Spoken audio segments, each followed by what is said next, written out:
Assalamu alaikum wa rahmatullahi wa barakatuh. I do apologize, brothers and sisters, for those been waiting in the chat.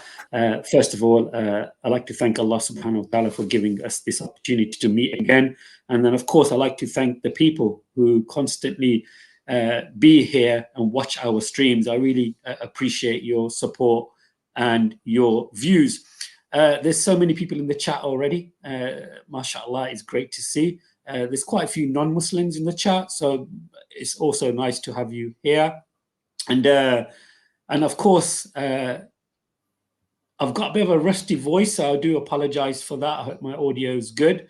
But like I said, we're joined today on a very, very special moment, and also a very interesting and passionate topic that has taken place recently, and everybody is viewing it across the world, across the globe. And the weird thing is, brothers and sisters, here in the UK and where I'm based, there's certain media outlets who refused to play the arguments against the genocide that's taking place in Gaza right now.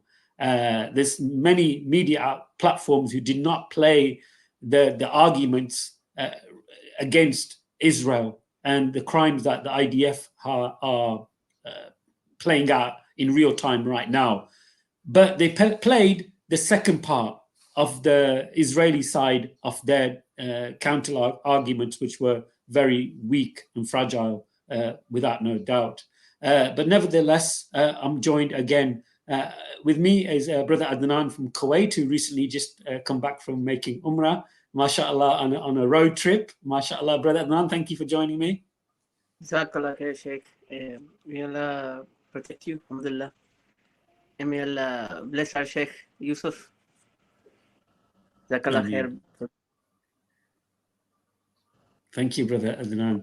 And of course, our special guest today is our brother Yusuf Ismail from South Africa, a very profound speaker in the early days, especially in my early days, or my young days. And I still record Brother Yusuf debating these so-called evangelists and these haters, and the way Yusuf used to debate them and with confidence and so much proof. It was amazing to watch back in those days, mashallah. Yusuf, you haven't aged a day. MashaAllah, you look fantastic. Assalamu alaikum. Jazakallah khair, Brother Muhammad and Brother Adnan. Really, I feel overwhelmed by these compliments. And, at the end of the day, we leave the glory to Allah. And, as we find in the Quran, وَمَا عَلَيْنَا إِلَّا الْبَلَاغُ الْمُبِينَ, our duty is just simply plain conveyance of the message. Allah, I always take this, when we are younger and much younger, there's a feel-good factor when you are involved in debates and so on. And there's just that thin level whereby it can veer towards, some degree of self-aggrandizement. And I always remind myself, or I try to at the very least, and I have over the years, that at the end of the day, it's not us as individuals. Allah is the being who gives hidayah, and we're just simply conveyors of the message. He doesn't need us. We need him. And we are just simply there to fulfill the Quranic dictum of Udu ila sabili rabbika bil hikmah wal mau'izati al hasanati wajadilhum billati ahsan. And that's for everybody out there. As the late Sheikh Didat once used to say it quite regularly, it's a time, when it comes to da'wah, it's a time for every man. There were books where you could do tools for every man out there. And he always made the analogy and the example. You don't need to be a specialist or some sort of wali or alim or greatest student. You basically need to be a Muslim, a believing Muslim. Even if you know one word, ballighanni walau ayah, it's your duty to convey that. And so I think it's important that we see that at the end of the day. So it's fantastic to be with you, brothers. I love you, brothers. I'm glad Brother Nazam, I don't know if he's here, introduced me to you. I love your humility, because on a lot of these platforms, sometimes, fortunately, unfortunately, whether it's Christian, whether it's Muslim, whatever, I see that there's a lot of egotistical antics that I'd play, and that's it's a kind of a polemic that's at play, and I don't see that. I see the sincerity of your brothers, and I really appreciate the work and the effort that that you brothers do in the United Kingdom and elsewhere. And I'm just glad to be part of that initiative, and I'm glad that you can have me on this program to share a few of my thoughts and experiences. So Jazakallah khair, and thank you to all of you. No, mashallah, that's I'm actually humbled by you now, brother Yusuf. Jazakallah khair for those kind words. But yes, I think as brothers and sisters who watch these streams, we don't go for entertainment. We don't go for that. And everybody who knows me for since I've been doing podcasting, they always say that this channel is really underrated. It's because the fact that I don't really do it for monetary gains or fame or anything like that whatsoever, is for the akhirah, that we have to stand in front of our Lord, our Creator, and we have to answer to everything that we say and what we do. So it's very important to stay humble and stay focused upon the goal. The goal is nothing in this life, it's the next life, and this is what we all aid for. And I'm just a side point, brothers and sisters. Recently, I became a grandfather, and I was just holding my granddaughter the other day, and I was thinking maybe when she's 16, 17, she'll say, when she watches some of our videos on YouTube and stuff, and say that was my grandfather, and and maybe she'll make a supplication for me or some type of dua for me. And this is what all I ask for, is that when we leave this earth and when we leave this dunya, that people will say nice things about us. And do you remember such and such so? He did this and this, instead of negative stuff. So this is what I try to leave, is good footprints before we go on to our next journey. But I do apologize for that monologue. And but nevertheless, brothers and sisters, we have got a very interesting topic. And I really want to hand over the microphone to our beloved brother, Yusuf Ismail. Brother Yusuf, go ahead. Jazakallah, alhamdulillah, wa salatu wa salam ala rasulillah wa ala alihi wa sahbihi ajma'in. Amma ba'd, a'udhu billahi minash shaitanir rajim, bismillahir rahmanir rahim. Rabbi shrah li sadri wa yassir li amri wahlul 'uqdatan min lisani yafqahu qawli. Sadaqallah, sadaqallahu azim. Now, I just want to start off. Thanks to the brother Muhammad, thanks to brother Adnan, thanks to those listeners out there. And we want to wish all of you, including our non-Muslim guests, greetings of peace. Assalamu alaikum wa rahmatullahi wa barakatuh. Now, further to our last discussion that we had I believe, a very comprehensive discussion on what's taking place in Israel. And most of you are probably familiar with the application that I can proudly say has been brought by South Africa, my country, where they've proceeded with an application instituting proceedings, and they proceeded to prepare during the November-December vacation, I believe the latter part of November, December, with a comprehensive documentation in writing to the Registrar of the International Court of Justice that they wished, in accordance with Article 36(1) and Article 40 of the Statute of the Court and Article 38 of the Rules of the Court, to submit the application proceedings for and on behalf of the Republic of South Africa against the State of Israel. Now, what surprises me, and I want to put this out, you say that a lot of the, and I'm aware of that because we were also told that in the United Kingdom, you must have seen that, I think it was just 2 weeks ago, on the 11th and 12th of January, that's a Thursday and a Friday, we had these hearings that took place at The Hague. That's where the International Court of Justice is based. That was formerly the World Court. And the application that instituted the proceedings was accompanied by an 84-page document. Now, what is surprising to me, and I've seen a lot of discussions on some of your programs like Channel 4, there's this chap called Krishnan, a lot of discussions on LBC, a lot of discussions on BBC. For some reason, Piers Morgan, the infamous Piers Morgan, hasn't to date, to my knowledge, discussed the proceedings at The Hague. But none of the presenters seem to have been equipped or armed with this 84-page documentation. After this program, I will basically email the complete documentation, and then Brother Muhammad could upload it on his YouTube channel. So for listeners out there who wish to then download it in a PDF format, they will be then armed and equipped with what I would call this, the equivalent of a combat kit against the State of Israel. with apologies to Ahmed Didat's combat kit, which basically lays down the foundations and the basis for this particular application. Because since this application has been brought by the South African government, there have been allegations leveled against South Africa, quite unsurprisingly, although without any form of justification, that South Africa is operating as an arm of Hamas, as a legal defense wing of Hamas, as an arm of the Iranian state.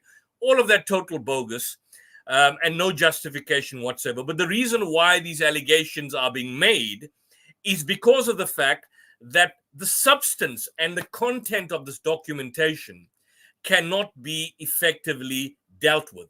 None of the to date, I have not seen no single media outlet that has justifiably, at least even from those that are proponents of Israel or support Israel, like Sky News Australia, and I mean, which does it at a far more vicious level, unlike, for example, the restrained support that you get from outlets like BBC and CNN and Sky News, and that might also be changing. But none of them analyze this particular document. So what I've done this morning, albeit at a very quick pace, and please forgive if the documentation is not fully completed, but I've prepared a PowerPoint presentation for purposes of taking some of the salient features that have been discussed in this document and that were used as argumentation by the various counsel at the International Court of Justice. I may add one thing, that one of the counsel, Professor Max Duplessis, personally taught us. He was an alumni from the University of Natal, where I studied. He taught us human rights law. I think it was 2003, 2004. Professor John Dugard is the global authority on public international law.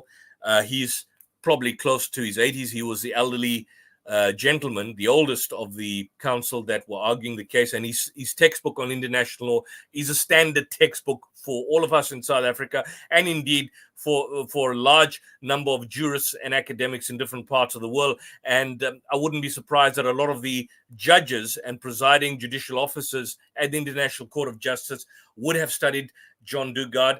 Even the opposition, the noted opposition that Israel had, which is a British barrister, Malcolm Shaw, would be well familiar with that. We had two King's Counsels, two barristers on our side. One was an individual that is practicing at Temple Bar in London and an academic, and also regularly appears at the International Court of Justice, Vaughan Lowe, Professor Vaughan Lowe. There was another lady, I forget her name, but she was bilingual, addressing the audience in the panel of judges in both French and the substance of argumentation in English. And of course, you then had a litany of junior counsel from our side. From the Israeli side, I'm not familiar at all with any of the counsel, the agents or the representatives, with the exception of Malcolm Shaw, who we've heard of, and he's quite regularly at the International Court of Justice. But beyond that, I'm not familiar with the other side's legal team. What I can say is, from an academic point of view, and certainly having seen some of the analysis being made on a lot of the programs, the South African legal team appeared to be well respected, at least from an academic perspective. Even before this application, they are well known. And South Africa produced a solid application. That's all I can say. They produced a solid application. There were certain technicalities that may not have been fulfilled by them, which I'll probably address, particularly in relation to the fact that parties can come to the International Court of Justice, but only after they've established a proper dispute. And Israel had made the argument that there was no formal dispute between the parties, which needed some form of resolution prior to them approaching the International Court of Justice. But besides that, the substance of the argumentation was second to none. I could find no fault of it. They go even to the extent of these so-called useless polemics, which we shouldn't waste our time with, that they are a legal armed defense wing of Hamas, which is what the Israeli spokespeople have been saying on a lot of your platforms. That, in fact, is belied by the very notion that in the introduction of this particular paper, on the introduction, they basically state, South Africa states, that they unequivocally condemn all violation of international law by all parties, including, if it arises, the direct targeting of Israeli civilians and other nationals and hostage taking by Hamas or other Palestinian armed groups. No armed attack on a state's territory, no matter how serious, even an attack involving atrocity crimes, can, however, provide any possible justification for or defense to the breaches of the crimes of genocide. So unlike many of us, unlike myself, and I've had strong views of what Hamas stands for, and I certainly support armed resistance against the Israeli state, the South African legal team did not go down that route. They've made that disclaimer at the outset, and even in their documentation, they disassociated any actions, if there were direct targeting of civilians that were done by Hamas. They've totally disassociated themselves from that particular issue. So to describe them as a legal defense wing of Hamas is totally ridiculous. I see there's a comment in the point about Mahdi Ahmadi, the lady that did an opening statement for South Africa was excellent. Yes, her name is Advocate Adila Hassan. She's a senior counsel. And certainly she made a fine presentation dealing with a lot of the substantive content on what is happening on the ground. And certainly the comment is that Israel did not come with anything. I may also point this out, that whilst we produced an 84-page documentation, 84 pages, and it's comprehensive. If it's put in a book form, it's in such small print, but if it's put in a book form, it'll be nothing under 200 pages, and it's accompanied by 500 footnotes.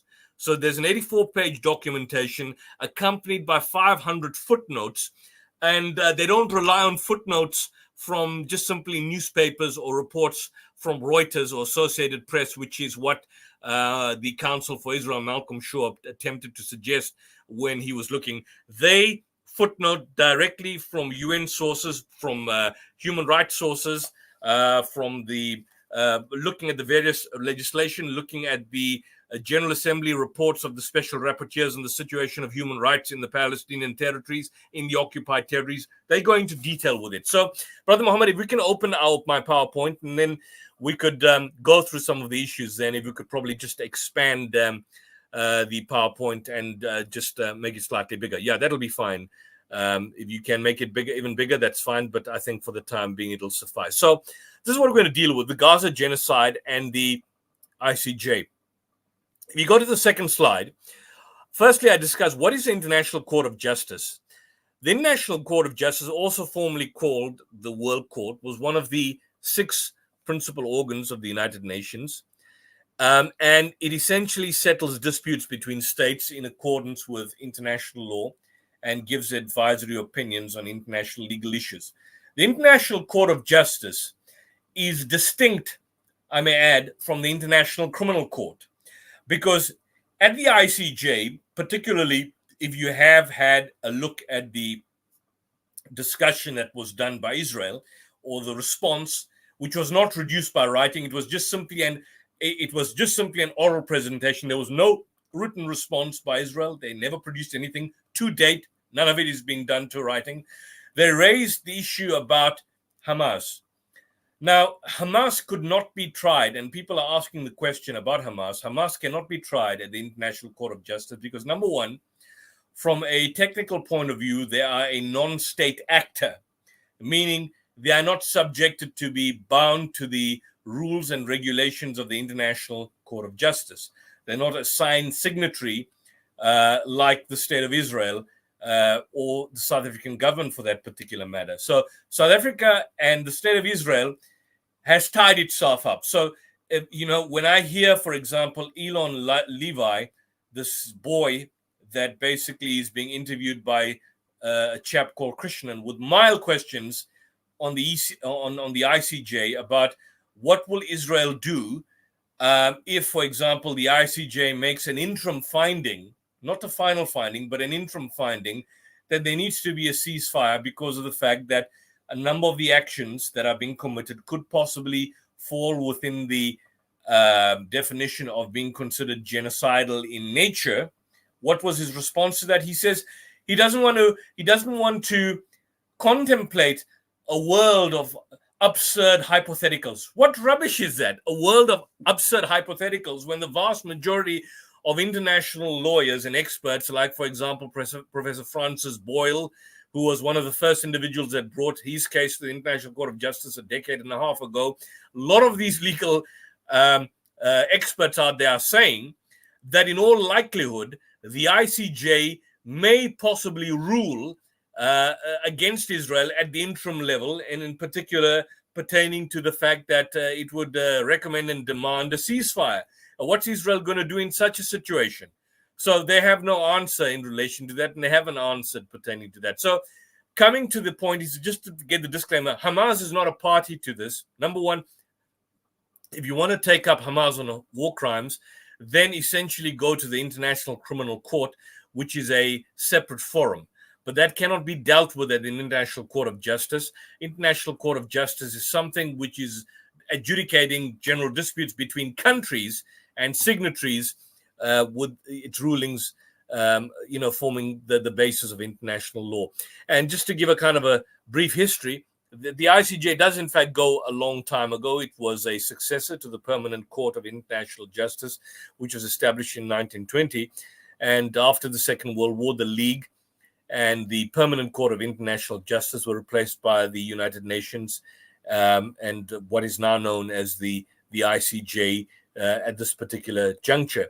And so all member states of the UN at this juncture, the UK, United States, South Africa, State of Israel, are party to the ICJ statute and may, of course, initiate any legal issues.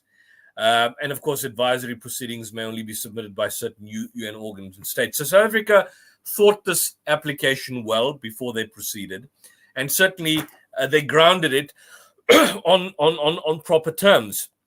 They never engaged in what one would describe as atrocity propaganda, which is what Israel attempted to do. Atrocity propaganda is the idea, and by the way, Israel has got nothing to show except the 43 minutes, which is showing people shooting and hostages being taken away.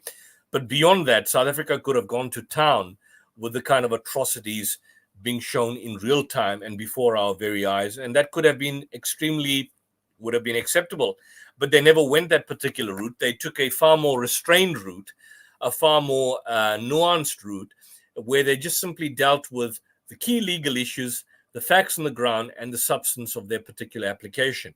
And I think they made a fantastic case in relation to that it never went over the top and they never engaged in what we would call a show and tell. So these attacks against South Africa, lambasting it and basically describing it as ludicrous. I think it was, I'm not so sure, Antony Blinken or the White House spokesman or chief of staff, who basically described the application as frivolous or silly. He obviously never went through this document. None of them have gone through this particular document, because if you go through this particular document, there is no way out. There's absolutely no way out. They've covered themselves completely. And so what I've done in this particular panel is, before I just wrap up this discussion on the ICJ, is that I've extracted key and salient points from this particular document, and we'll go through some of them. So, harmony on the judiciary. The ICJ consists of 15 judges that's elected by the UN Assembly, and they, in fact, have a 9-year term. They're seated in the Peace Palace in The Hague, and that's the only principal UN organ that is not, in fact, situated or located in New York City. The chair of that particular judiciary happens to be an American.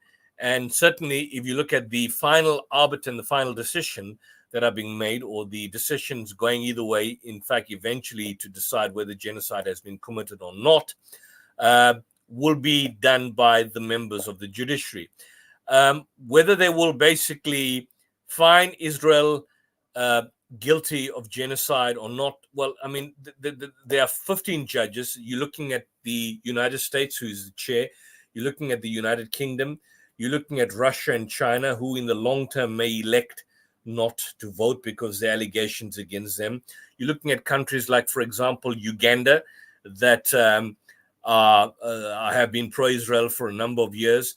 You're looking at, for example, countries such as Germany, which has now stated that from its legal perspective, it wishes to join the proceedings in opposing the application against that South Africa has brought. And what's the other countries? Yeah, there's a couple of countries, but so far I've given you 5. I've got 6.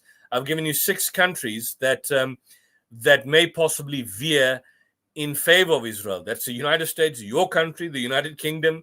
I've given you Russia and China that are members of the permanent UN Security Council that may elect not to vote on the basis of the fact that there are allegations against them. You've got Uganda, you've got the African country, you've got Germany, and you've got France. You don't know where France stands because France has taken a position, at least at the interim level, that wants a ceasefire, but in the long term, in terms of whether it will find that Israel is guilty of genocide, that's again something to be seen. But I've given you, out of the 15, I've already given you 7 already. And so this basically shows you that whilst judges and the members of the judiciary are meant to apply their judicial legal minds, this is also very much a political process at this level, at the highest level.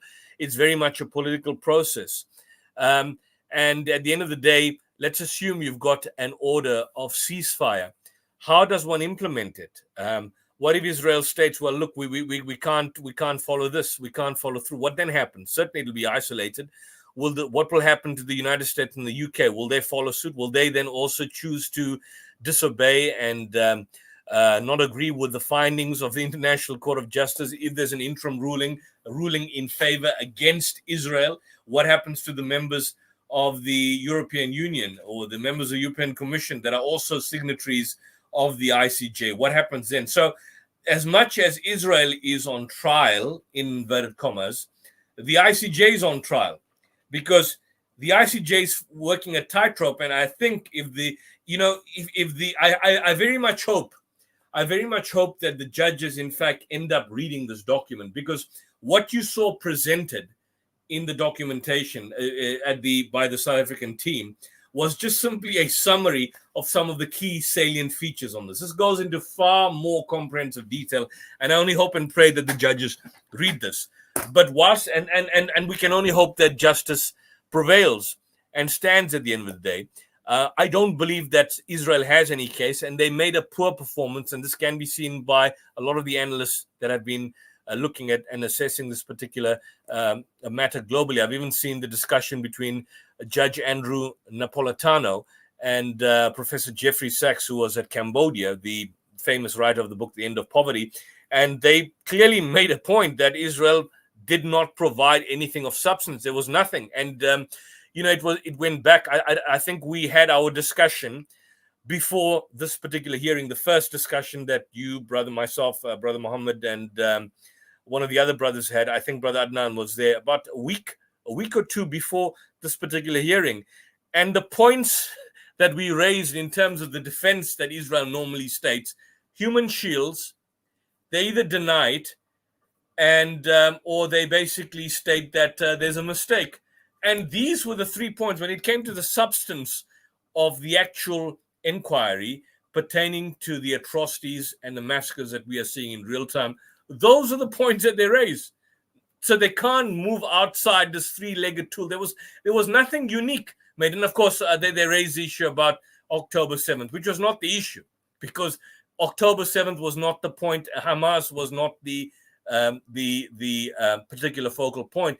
And unfortunately, this was not an inquisitorial process. It was very much adversarial. If it was inquisitorial, like the French legal system, the judges would have shut him down and stopped him in the tracks. But unfortunately, they allowed them to continue with this particular mantra of the involvement of Hamas and attempting to provide some form of contextualization, which was not needed, because you don't need contextualization to justify genocide. Genocide can never be justified under any terms, regardless of whether there were atrocities committed by the other side or not. If you have an issue with Hamas or with other of the Palestinian resistance movement, the forum for that inquiry would be to take them to the International Criminal Court and have them tried for war crimes, which is not what Israel is concerned in doing. They're not concerned about that. They're just simply concerned in eradicating everybody, mowing the lawn, as Norman Finkelstein has basically pointed out, mowing the entire lawn, and they've basically gone beyond mowing the particular lawn. They've destroyed the land, they've destroyed everything that has basically transpired and has happened on that particular day. So that's basically what I've got in relation to that particular thing. So here's the situation. So the ICJ consists of a panel of 15 judges. They at the Peace Palace. The one important point is that the convention, which they've cited, the Genocide Convention, that's an international treaty that criminalizes genocide. It obligates state parties to basically pursue the enforcement of its prohibition. And it was entered into force on the 12th of January 1951. 152 state parties as of 2022 are signatories to that convention, including Israel. So if you've got a state that is a signatory to that, it's signed the Genocide Convention, it is bound by that, it is bound and a signatory to the ICJ. It cannot basically come and say, well, look, we now are going to not be party to this, which is what Israel may possibly do, but then it becomes a pariah. So from a moral point of view, where does that leave Israel? It's totally destroyed in the long term. Article 2 of the Genocide Convention defines it as follows. National, ethnic, any act committed with an intent to destroy in whole or in part a national, ethnic, racial, or religious group, killing members of the group, causing serious bodily or mental harm, deliberately inflicting on the group conditions of life, causing its physical destruction, imposing measures, or forcibly transferring children of the group to another group. South Africa went through every single comment that you've got there, every single point, and they justified every single point, and they came with copious evidence to devastation on every single point. And in this document, it is spelled out in complete and utter detail. Every single point was covered completely. Article 3 defines the crimes that can be punished under the convention: genocide, which is what the South African government is seeking to hold Israel to; conspiracy to commit genocide or planning; direct and public incitement to commit genocide; attempts to commit genocide; complicity in genocide. Again, they went through every single point from A to E, and they copiously articulated their point in detail, accompanied by hundreds of footnotes, completely in detail. And it's done here. It's done, of course, in their presentation.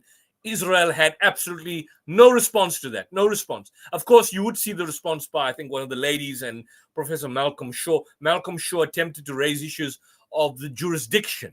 And, of course, the fact that South Africa never established a dispute between itself and Israel, which is what normally happens. You have to have a dispute between the two before they essentially come and bring the matter to the ICJ. And again, Israel never basically responded to that in kind or in argumentation. Absolutely nothing whatsoever.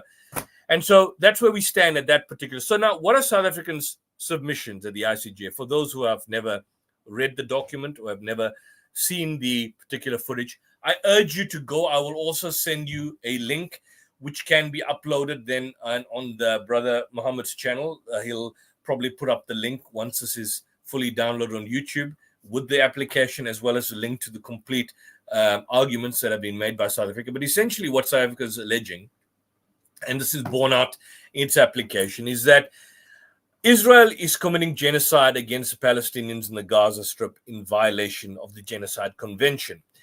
And that has to be viewed in a broader context, including the 75-year apartheid, the 56-year occupation, and the 16-year blockade of the Strip. And South Africa has basically requested at the interim that the ICJ render an immediate provisional measure of protection by issuing an order to Israel to immediately suspend its military operations in and against Gaza. So it's not seeking a temporary ceasefire. It's seeking an immediate ending, pending, of course, the finding as to whether Israel has, of course, committed genocide. And then eventually that will basically be borne out by the members that have basically allowed this to essentially happen. This is directly from the written application, and this is what South Africa states. So the application concerns acts threatened, adopted, and condoned, taken and being taken by the government and the military of the State of Israel against the Palestinian people, a distinct national, racial, and ethnical group in the wake of the attacks in Israel on the 7th of October. South Africa unequivocally condemns all violation of international law by all parties, including the direct targeting of Israeli civilians and other nationals and hostage taking by Hamas and other Palestinian armed groups. Now, if you look at the press conference that was conducted by Israel after the presentation by South Africa, there was a slight and attack against the South African legal team, as if they are now the legal team for Hamas. This is the mantra that is out there, and this is obviously borne out by the fact that in itself is rubbished by the state of South Africa, in the fact that it's not even qualifying or justifying the attacks. It even goes on to say, and here I may have some issue with the South African position, that no armed attack on a state's territory, no matter how serious, even an attack involving atrocity crimes, can, however, provide any possible justification for the defense of the breaches of the Genocide Convention. Now, the point which I'm taking issue with is no armed attack on a state's territory. South Africa is going one step ahead by suggesting that, yes, there was a territorial invasion by Hamas on the 7th of October. However, from the Palestinian point of view and from the international law point of view, that area of the Gaza Strip was under Israeli occupation. It's not an autonomous country. It's not an autonomous state, which the international community, which the United States, which the hypocritical government of Rishi Sunak would want people to believe, or David Cameron for that particular matter. It was not a one sovereign territory or a group, a non-state actor from a sovereign territory entering another sovereign territory. It were people from an occupied land, which is part of the greater Israel, which is occupied by Israel, just simply entering area of land from which they were kicked out as refugees. That area in the kibbutz Birei and the southern part of Israel, where these attacks apparently took place, and as we've looked at the last time, a lot of these attacks were conducted by the IDF, by the Israeli Defense Force, by Israeli Apache helicopter gunships that had burnt the entire parking lot, the cars, the houses, civilians, everybody. But that area were areas and were previously known as villages. There was, I believe, at the kibbutz Beri, they check this up in history, there's an area, a village, a Palestinian village called Najd. That village was totally decimated during the initial formation of the State of Israel. And the refugees and the descendants of those refugees and those people that entered there were going back to their particular land. So from their perspective, this is not and should not be viewed as a sovereign invasion of somebody else's territory. This was their land, and they are refugees and had gone into the area of the land from which their ancestors, their grandfathers and fathers had in fact been kicked out. These were formerly the kibbutz was, and the settlements that you see there were settlements and settlers. And here I'm making a distinction between the traditional understanding of settlers that you see on the West Bank and these settlements here as the kind of Israeli civilians, that they had settled on area which were formerly graveyards and formerly massacres that were committed by the IDF and by the predecessors like Irgun and the Haganah. So that's where these people had come on. So let's make that clear. This was not an armed attack on another state's territory, even though the South African government has conceded that point. This was a question of people coming, crossing the line, and coming from territory occupied by them onto territory from which they had been previously kicked out. Whether that is justifiable, whether that justifies killings or atrocities, that's another debate entirely, but that's not the issue. But I'm saying that South Africa takes a neutral position. So you can quite clearly see that this document in itself is not a pro-Palestinian document. It's not a pro-Hamas document. It's not even a pro-Palestinian document. It just simply takes into account the facts on the particular ground. We go on to this document, and it says that the acts in question include killing of Palestinians in Gaza. The acts are all attributable to Israel, which has failed to prevent genocide and is committing genocide in manifest violation of the Genocide Convention, including failing to prevent or punish the direct and public incitement to genocide by senior Israeli officials and others. Now, and we'll come to that closely, but if you, for example, look at previous genocides that took place, the one that comes to mind is, for example, which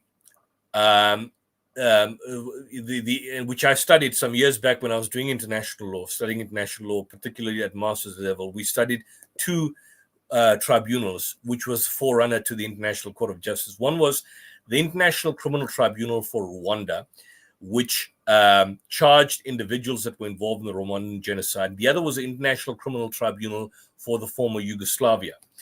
And if you look, for example, at the comments by different individuals, for example, at the Rwandan genocide, subject to correction, there was only one comment which referred to, I think, the Tutsis as cockroaches, one comment or two comments at best. In Yugoslavia, you had a couple of comments, but attributable at the end of the day to one or two or three individuals at most, which obviously led then to the idea of statements or expressions of statements conveying genocidal intent. I'm going to come to this, but I just want to point out that in relation to this documentation we've got here, where there's a particular section which deals with a doctrine in international law called dolus specialis. Dolus specialis is the evidence of an individual or a state by virtue of its representatives to convey a specific intent to commit and persist in committing genocidal acts, and thereafter to fail or prevent them. And this needs to be determined whether it is in place or not. Now, if you look at I'm just counting before going into it. There's 1, Prime Minister of Israel; 2, President of Israel; 3, Israeli Minister of Defense; 4, the Israeli Minister for National Security; 5, Israeli Minister of Energy and Infrastructure; 6, Israeli Minister of Finance; 7, Israeli Minister of Heritage; 8, the Israeli Minister of Agriculture; 9, the Deputy Speaker of the Knesset and member of the Foreign Affairs and Security Committee. These are members at the highest level, 9. Then you've got below them Israeli army officials, advisors, and spokespersons and others engaging with the Israeli troops being deployed. That's 10, the Israeli army coordinator of government activities in the occupied territories. 11, Israeli army reservist major general, former head of the Israeli National Security Council and advisor to the defense minister. 11. 12, the comment made by an individual, Giora Eilan, who is now not actually part of the Knesset, but quite clearly, significantly. 13, the Israeli Army Reservist motivational speech. 14, the head of the Israeli Army's Air Operations Group. 15, the commander in the 2908 Battalion of the Israeli Army. 16, the Israeli Army Colonel, that's a deputy head of the coordinator of government activities in the occupied territories. I even lost count. I don't know, it was 15 or 16 Israeli army soldiers, Israeli citizens. The genocidal rhetoric goes deep, from the highest level to the officials, to the lowest level, to former members of government, deep at every level. Statements of genocidal intent. And I'll as we go through the slides, we'll go through a few of them. I've just extracted a few because there are so many. I haven't had time to do every single comment, but there's so many in relation to that. And these are the particular tribunals that I was discussing with. So these are the essential facts. Number 1, Israel has failed to prevent genocide. 2, the acts include killing them.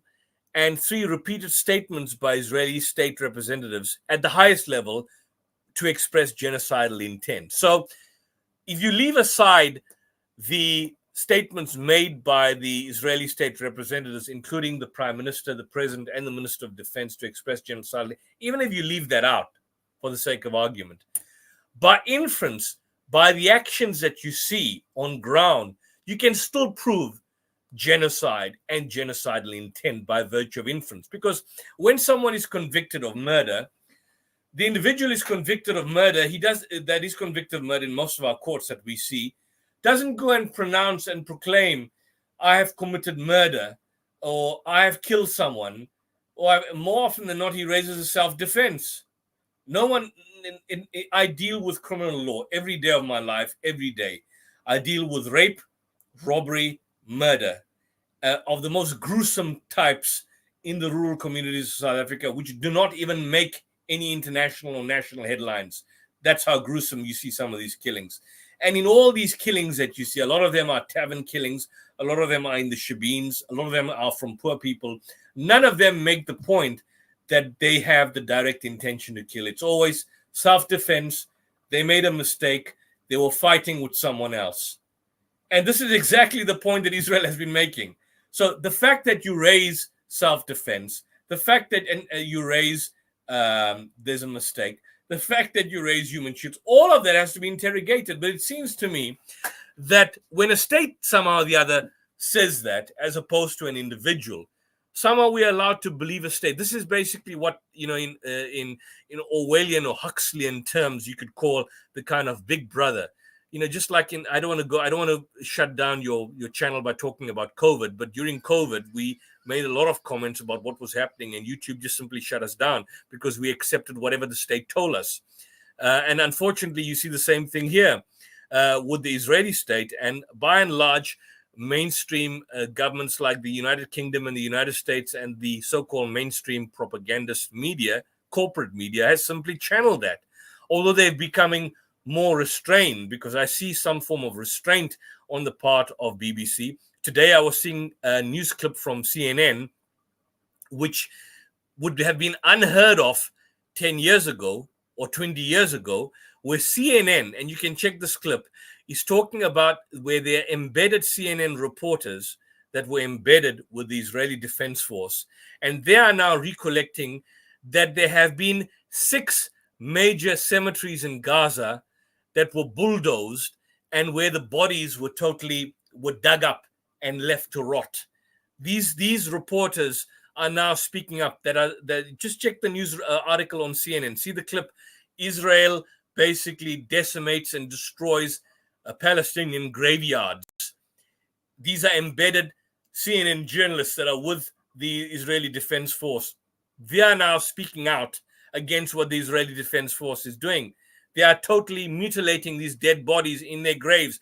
This was also one of the arguments that was raised here, that if your aim is to target Hamas, if your aim is, for example, to just simply go after Hamas, and all the rest is just simply purely collateral damage, as Elon Levy and Mark Regev and the Israeli state wants you to believe, why are you basically decimating graveyards? Are there tunnels under these graveyards? Why are you using white phosphorus, as a lot of these doctors that are basically coming out, like Dr. Mads Gilbert? That's also in this documentation. No response to that. It's quite clear that the UN Special Rapporteur in 2014 with Operation Cast Lead, in 2009, Operation Pillar of Defense, clearly proved the usage of white phosphorus. Why is it that no mention of it is made in the corporate media? It's made mention here.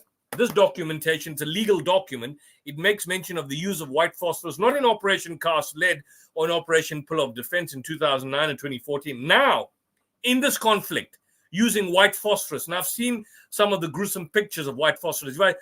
That's why in this presentation, I haven't shown any pictures, because on past presentations that I've done on some of the local channels here, when we've done these PowerPoints and shown these particular images, YouTube has shut us down. They've just shut the particular live stream or the channel. So I'm trying to show restraint. I could show these pictures, but I'm not. And I'm saying that this information is there. This is happening in real time before our eyes. These are some of the stats.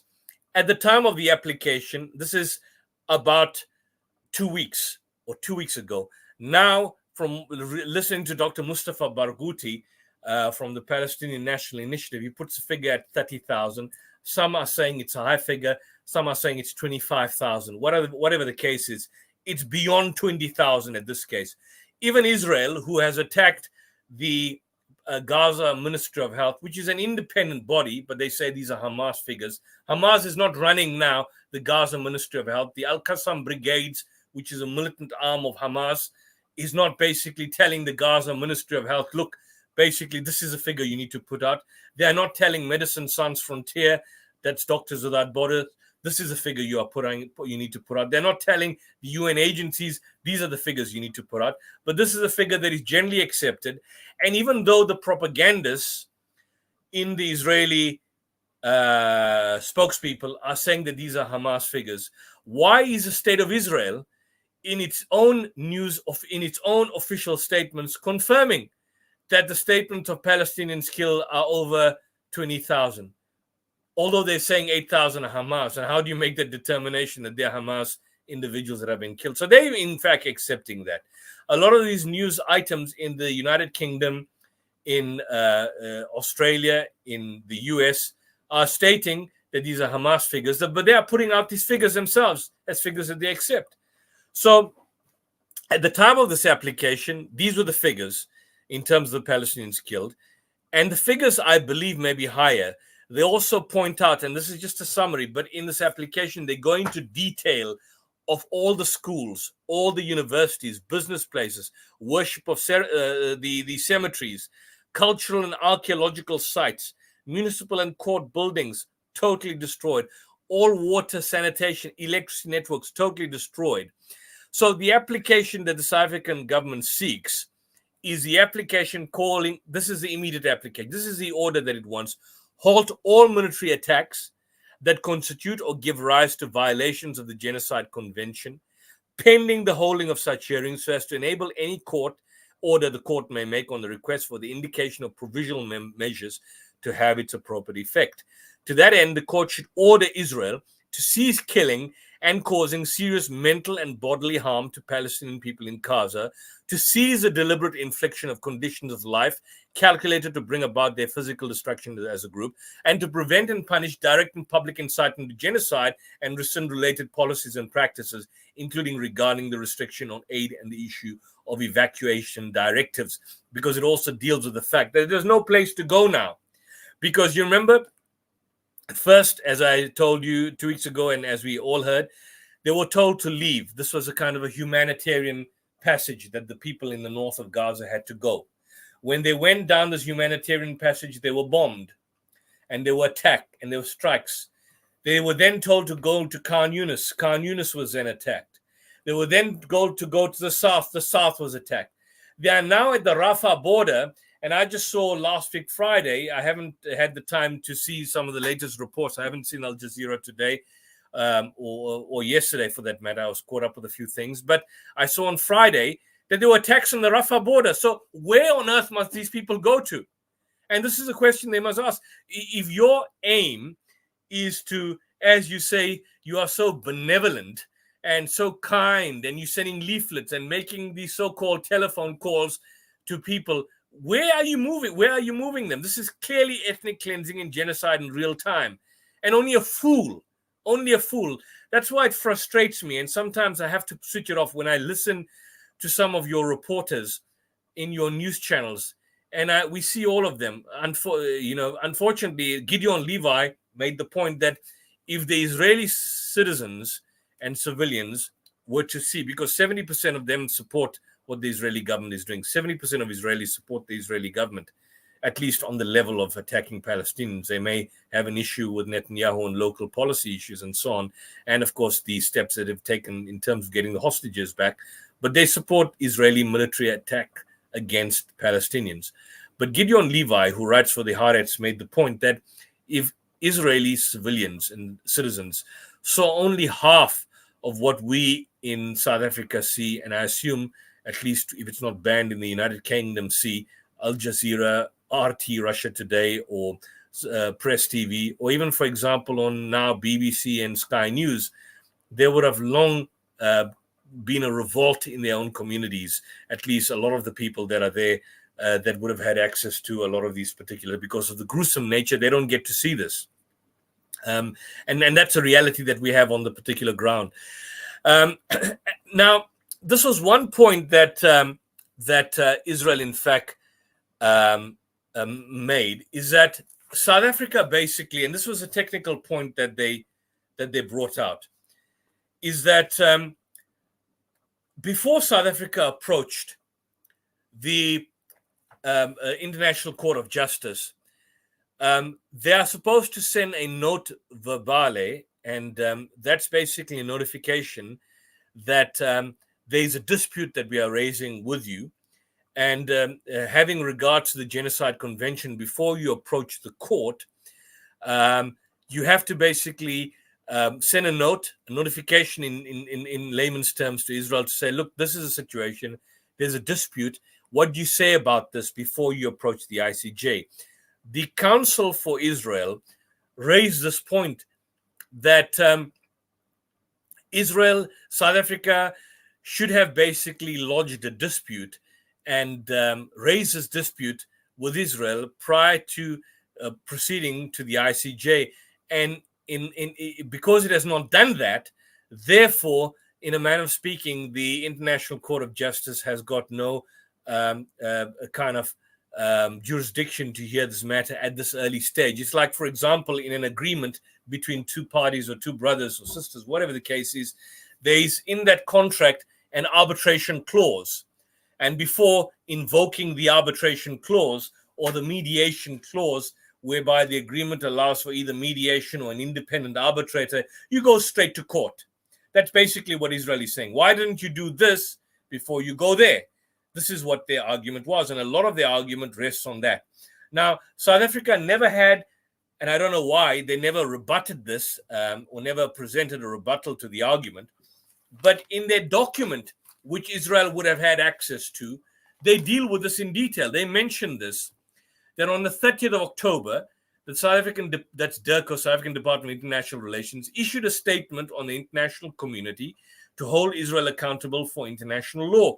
Naledi Pandor, that's our Minister of International Relations and Cooperation, addressed the United Nations Security Council on the 24th of October, reminding the international community not to stand idle whilst another genocide was unfolding. Israel never responded. On the 7th of November, South Africa's International Relations Minister warned about the crimes of genocide and that this could not happen. Again, there was no response. On the 10th of November, the Director General of DIRCO, that's the South African Department of International Relations and Cooperation, they conducted a formal diplomatic démarche of the ambassador of the State of Israel, advising him that while South Africa condemned the attacks on the civilians by Hamas, the response by Israel was unlawful. South Africa wants the ICJ to investigate the leadership of Israel for the crimes on genocide. Nothing, no response. On the 13th of November, there was a meeting with the South African Jewish Board of Deputies. Now, this is a Jewish board that genocide is being inflicted and through collective punishment and ongoing bombardment. Can the Jewish Board of Deputies not do and approaches the Israeli government and express this particular concern? Nothing was done. 17th of November, during the state visit of Qatar, the president of South Africa announced that South Africa was referring the situation instead of Palestine to the International Criminal Court, that's back then, and showing some form of abhorrence. Later, on the 17th of November, the embassy of South Africa in The Hague, together with a number of parties, requested the prosecutor vigorously investigate crimes within the jurisdictional scope of the court in accordance with the Rome Statute. Nothing was done. There were communications and communicados on the 21st of November and, of course, on the 12th of December. And as at the 21st of December, 2023, in accordance with the slide, Israel has not responded to South Africa's note verbale, and but Israel has publicly rejected any suggestion that it has violated its international law in its military campaign in Gaza, and it just simply took a dismissal approach that the allegations by South Africa are outrageous and false, and the assertion that Israel's military attacks on Gaza meet the legal definition of genocide and are aimed at not just simply the killing of innocent people has been fulfilled. Israel denies it. It rejects the claims and the allegations of the South African government. And basically, Israel's own conduct therefore serves to underline the parties' disagreement. So there is clearly a disagreement.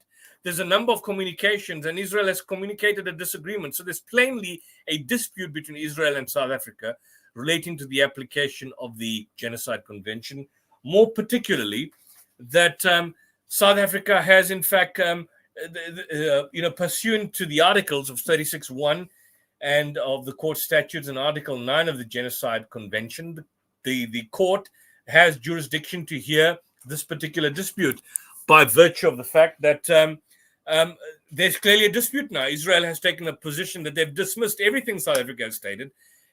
All the proclamations made by South Africa at a number of international forums have just simply been ignored. What does South Africa do in a situation? Is there like a magic wand to say, look, let's come to the party, let's have a cup of coffee, let's talk about this. How long do you want to talk for? Maybe a couple of weeks, more months, more people getting killed, maybe 2 months, 3 months. How long do you want to talk? The situation on the ground is so urgent, so you want to have a tea party about it. That's basically what Israel is essentially saying. And the reality of the case is that we've established jurisdiction at the outset of this matter. So South Africa and the legal team went on the attack and stated at the outset that the dispute clearly exists, and Israel is taking a totally dismissive approach to whatever South Africa is saying in relation to that, just simply dismissing everything outrageous, false. South Africa is talking nonsense, flimsy. What are you talking about? There's clearly a dispute there. So the dispute between Israel and South Africa is whether Israel is in fact committing genocide. And so there was full grounds of having this matter taken to the ICJ. And so these are the facts in terms of the introduction. I'm not going to go through a lot, but this is directly from our documentation. By October 2023, 29th of October, the estimation on the ground was that 6,000 bombs per week had been dropped on the tiny enclave. Now, I don't know how it is in terms of length, but the Gaza Strip is subject to correction, about 60 kilometers long and about, I think, subject to correction, 20 square kilometers wide, but a very narrow space. So if you're sitting in London, I don't know how much 60 kilometers long is from you. How far can you go 60 kilometers? In South Africa, I know if I travel 60 kilometers from where I'm sitting, I will still be in the south coast of KwaZulu-Natal, meaning I haven't yet entered Dub. 60 kilometers is not far. It takes, at a good speed, I can reach there in about half an hour. So it's not far from one end to the other. It's a small space. So in just over 2 months, the report is, and this is documented in the document, they've wreaked more destruction than the raising of Syria's Aleppo between 2012 and 2016, Ukraine's Mariupol, or proportionately the Allied bombing of Germany in the Second World War, which would mean the bombing of Dresden and the other bombings that took place, I think in 1945, 1944, around about that particular time period. So that's a gravity. Germany is a massive country, but Gaza is a small little strip with a population in excess of 2 million. So do the maths and the calculation.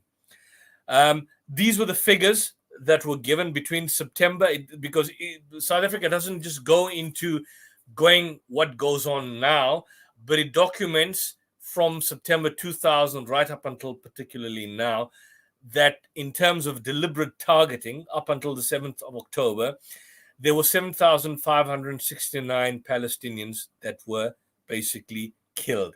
And they go into a discussion of the Great March of Return. This was a Great March of Return. A lot of people never knew about this Great March of Return. What the Great March of Return was, and there's an entire section about the Great March of Return. I just want to get to this particular portion of the document, whereby, and this is one particular example, is that I think in about 2019, and I don't know if this was covered on the mainstream web, but certainly we never saw it. We read about it in some of the papers. There were a large-scale peaceful protests along the separation borders, and they call the separation fence, but apartheid wall between Gaza and Israel, in which thousands of Palestinians participated every Friday for over 18 months, demanding that the blockade imposed on Gaza be lifted and the return of Palestinian refugees to their home and villages in Israel. On one day alone, Israel killed 60 Palestinians. And these are the Palestinian protesters. None of them are armed. This was like a peaceful demonstration, a peaceful march.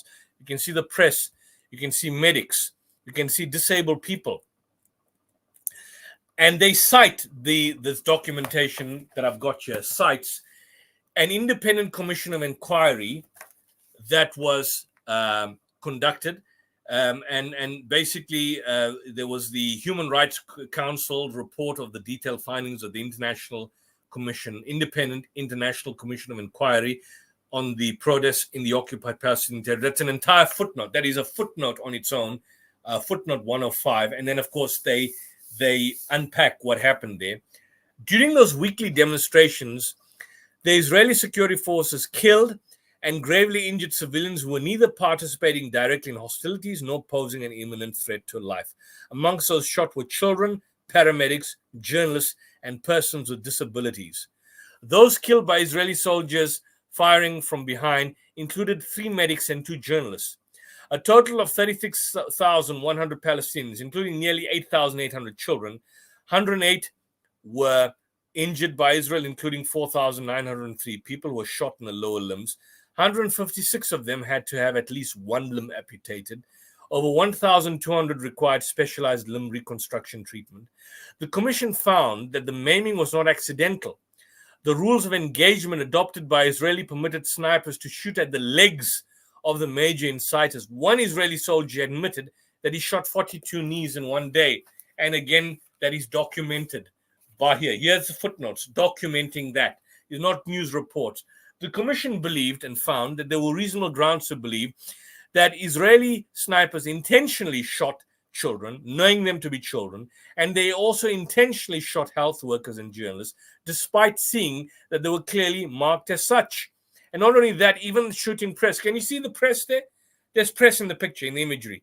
There's press, that's I can see. I haven't taken some of the other pictures, and I haven't posted some of the gruesome pictures of that particular shooting in case YouTube shuts down this particular podcast. But they were clearly marked. They had flags. This was like a kind of a peaceful demonstration of civil disobedience, like a kind of a Gandhian form of passive resistance, if you were to call it that. And what was the outcome? Shooting, killing, murder. The commission found there were reasonable grounds to believe that Israeli snipers intentionally shot children, knowing them to be children, and they intentionally shot health workers, seeing they were marked. Further reasonably grounds to believe that Israeli snipers shot disabled demonstrators. So if this character, Joseph, that wants to debate us, what's his response on the International March of Return, the Great March of Return? What does he say about that? Was it Hamas? Was that Hamas coming to the borders protesting? Despite seeing that they had visible disabilities and despite them not presenting an imminent threat. Again, this is not a newspaper report from Reuters or Associated Press. This is documented by the inquiry, which is forming part and parcel of the legal document that was presented at The Hague by the International Court of Justice. Then also further, the South African government goes into the report of the United Nations fact-finding mission on the Gaza conflict in January 2009. And here the article was on human shields. And this is what the report discusses on the aspect of human shields.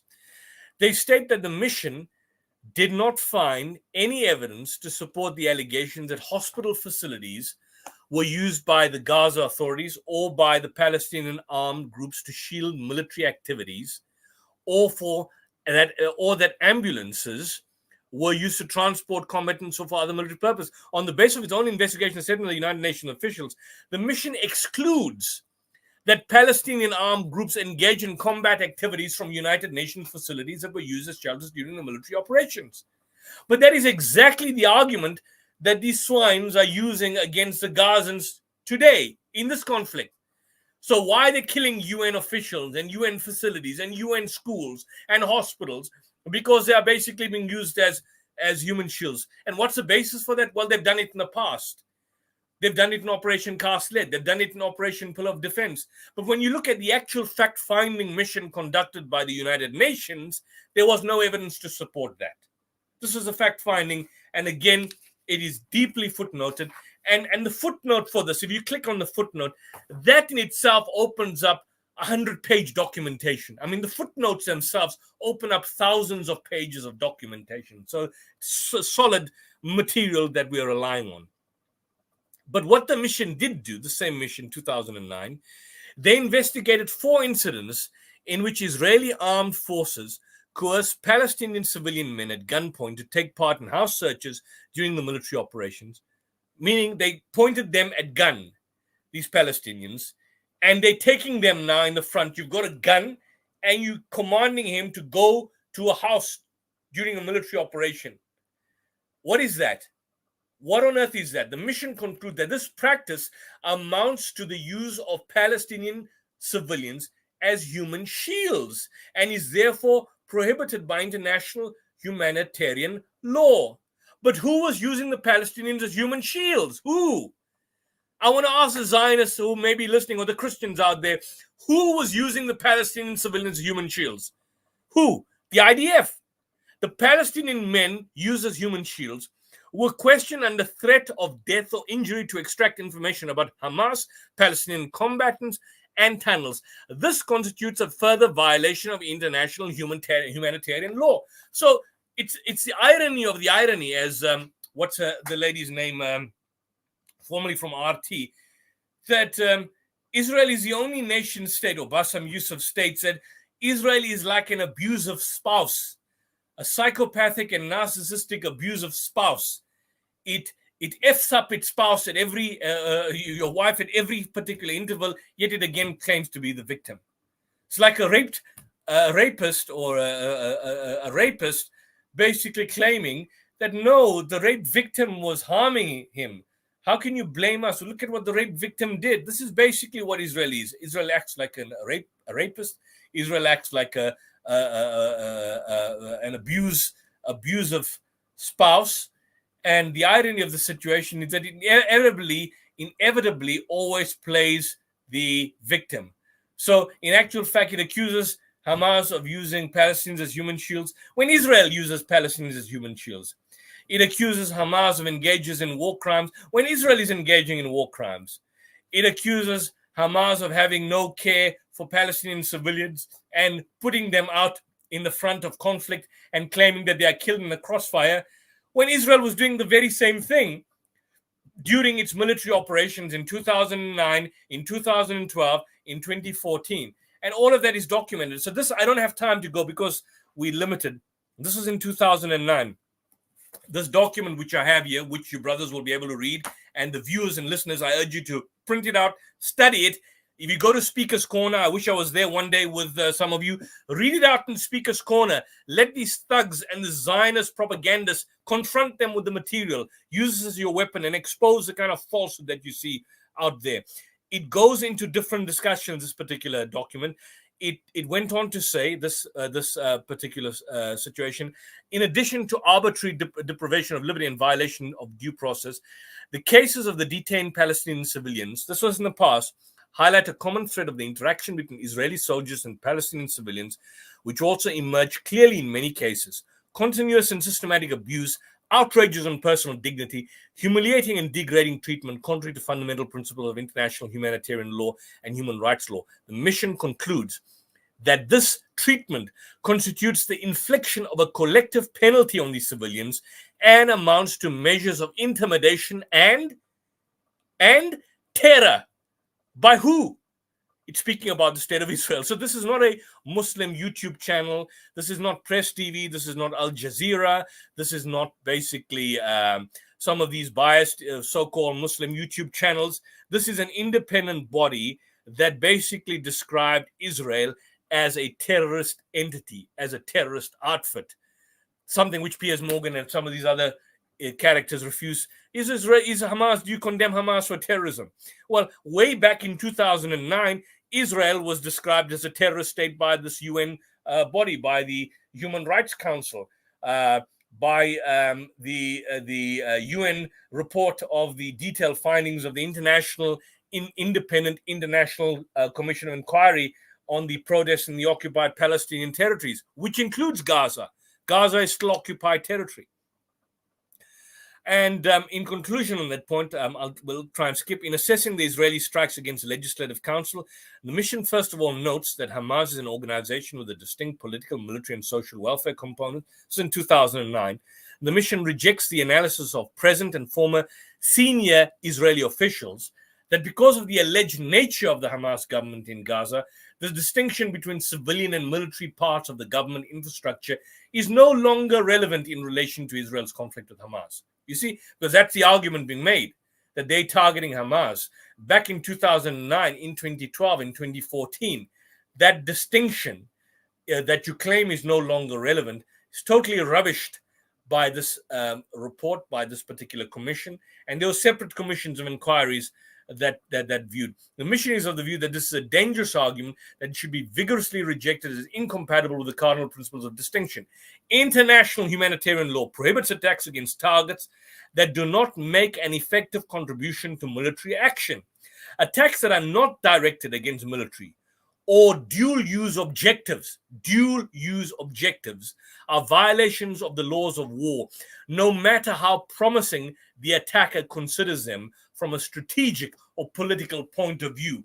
So you believe there are tunnels under hospitals, you believe there are rockets, although in the Al-Shifa hospital and all these other hospitals, we saw nothing of the military command centers that they claimed Hamas had. None of that was seen.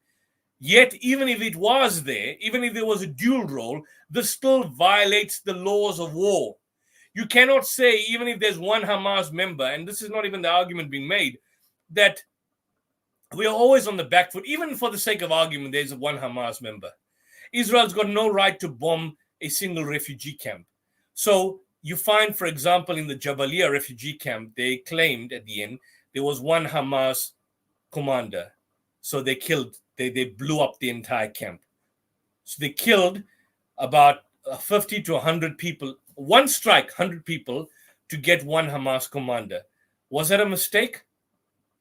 Was that collateral damage? Well, they're going to argue collateral damage.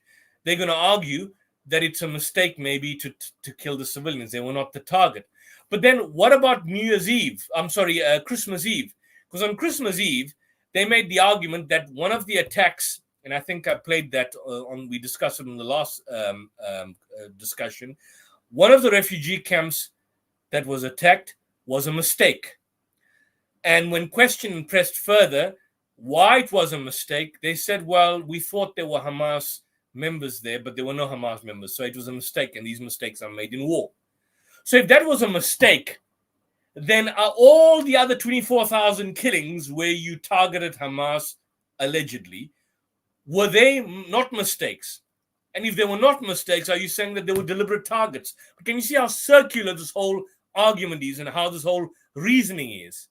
In fact, even as I mentioned, the principle of dolus eventualis in murder, if, for example, your intended aim is to go after somebody, and in the process of going after somebody, you are going to kill someone, and you know full well that your intention of going after somebody is going to result in you getting somebody else and killing somebody else, and you proceed nonetheless, that is viewed as intention.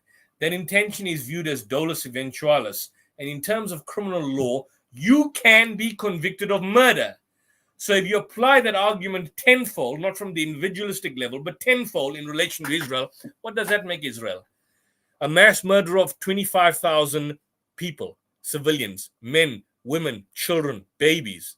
Okay? Maybe you accidentally attack them. What about the usage of white phosphorus? What's your argument there? You want to burn Hamas. But if you want to burn Hamas, do you want to also burn babies in the process? Because I've seen pictures of babies, images of babies' skins burnt off like a horror movie. What about death squads at the Abu Ghazala school where there are open death squads where people are being shot dead? There was a report 2 days ago. Check it up. If the brothers have access to just type in Google, Israeli death squads, Al Jazeera, shooting people dead. This was on Friday.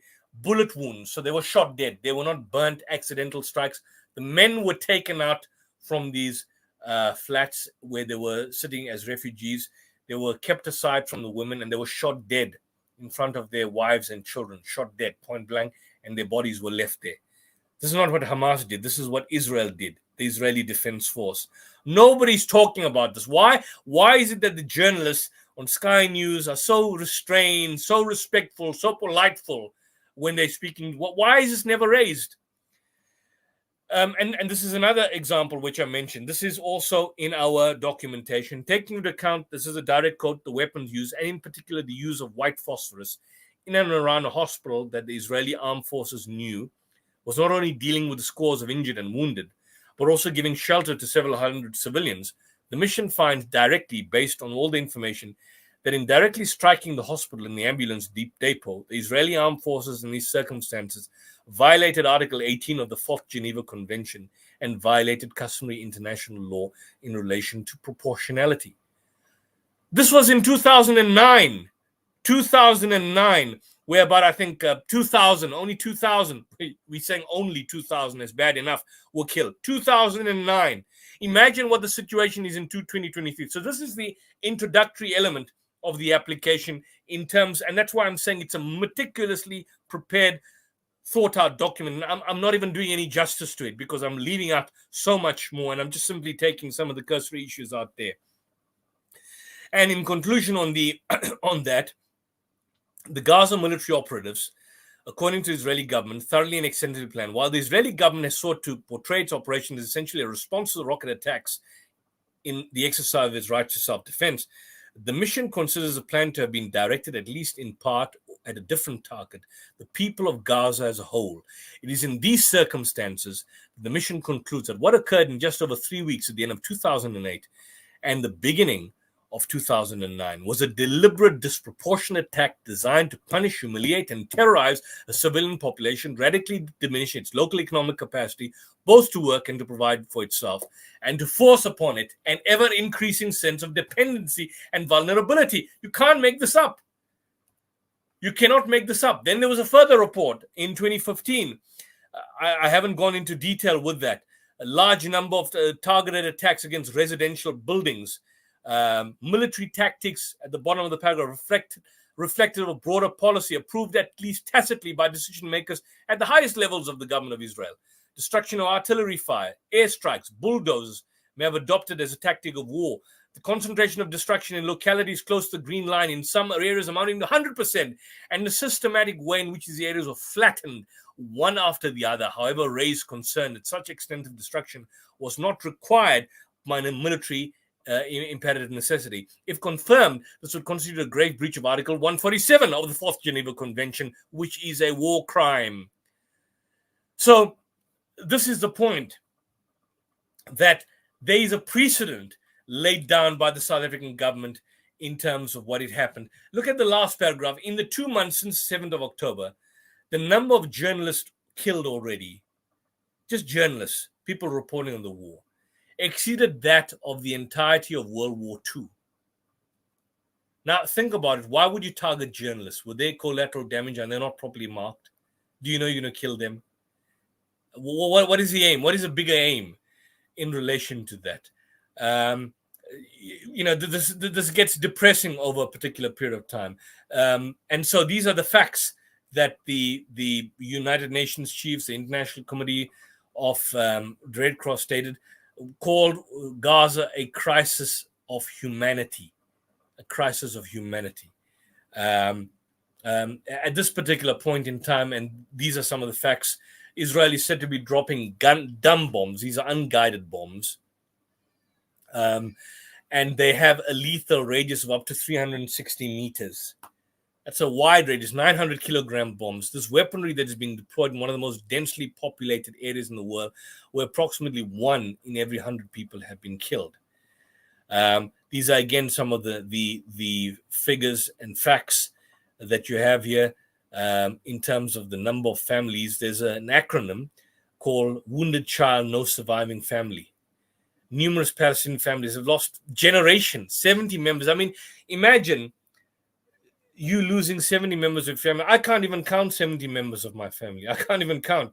And I've got some family in Bradford. I've got some family in the UK. I've never met them, but I can't even count them. I can't even count 70 members, immediate family members. I can't. Imagine this situation here.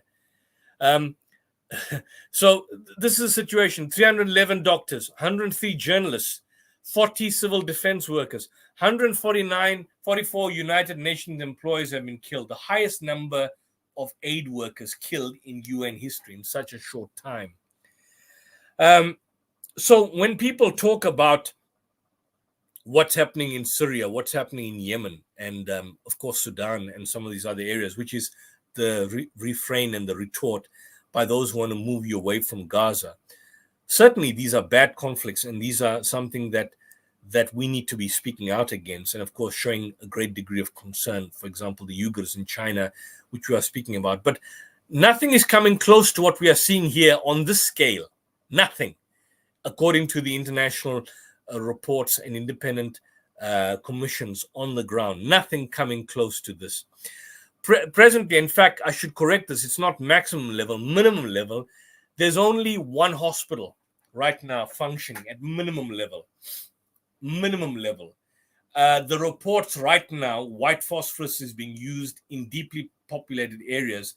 The World Health Organization, even small amounts of white phosphorus can cause deep and severe burns, penetrating even through the bone and capable of reigniting after initial treatment. Again, no functioning hospitals in Gaza.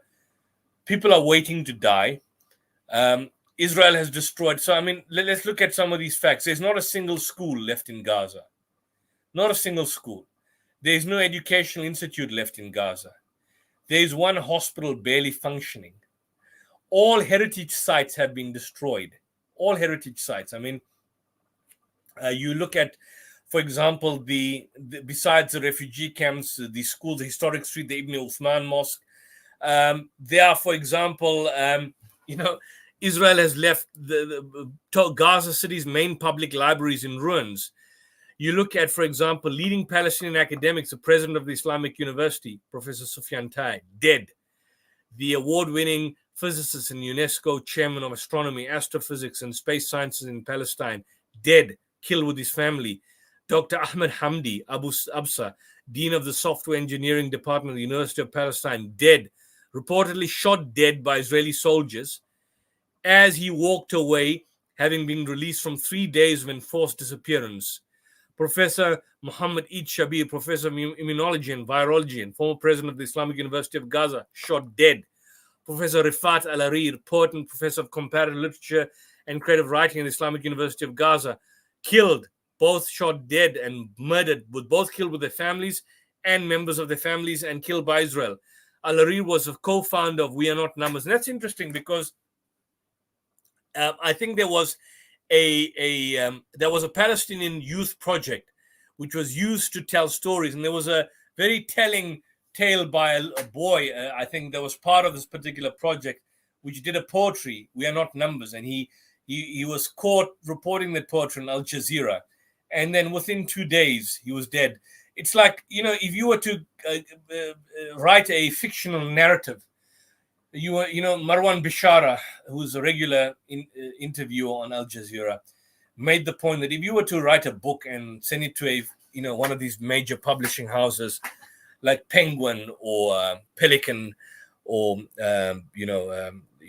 Pluto Press or whatever the case, some of these major publishing houses, and you're saying you're going to write a report, a fictional narrative about war, but in one war there is a story of an academic, and he's killed, and then his father is killed, and then his mother is killed, and then his brother is killed, and his entire family is killed, and then the organization and the individuals who write the stories and the narratives, they are also killed. You couldn't even make that up in fiction. That's how bizarre and obscene and outrageous and inhumane and disgusting and pathetic and cruel and satanic that you see these actions before our eyes. Israel is the children of Israel. I mean, the Quran speaks about the children of Israel, and there's many passages and references to the children of Israel. Ya Bani Israel, iskuru ni'mati allati an'amtu alaykum, or call to mind the special favor which I bestowed upon you. And Israelis want to see themselves and describe themselves as a chosen people.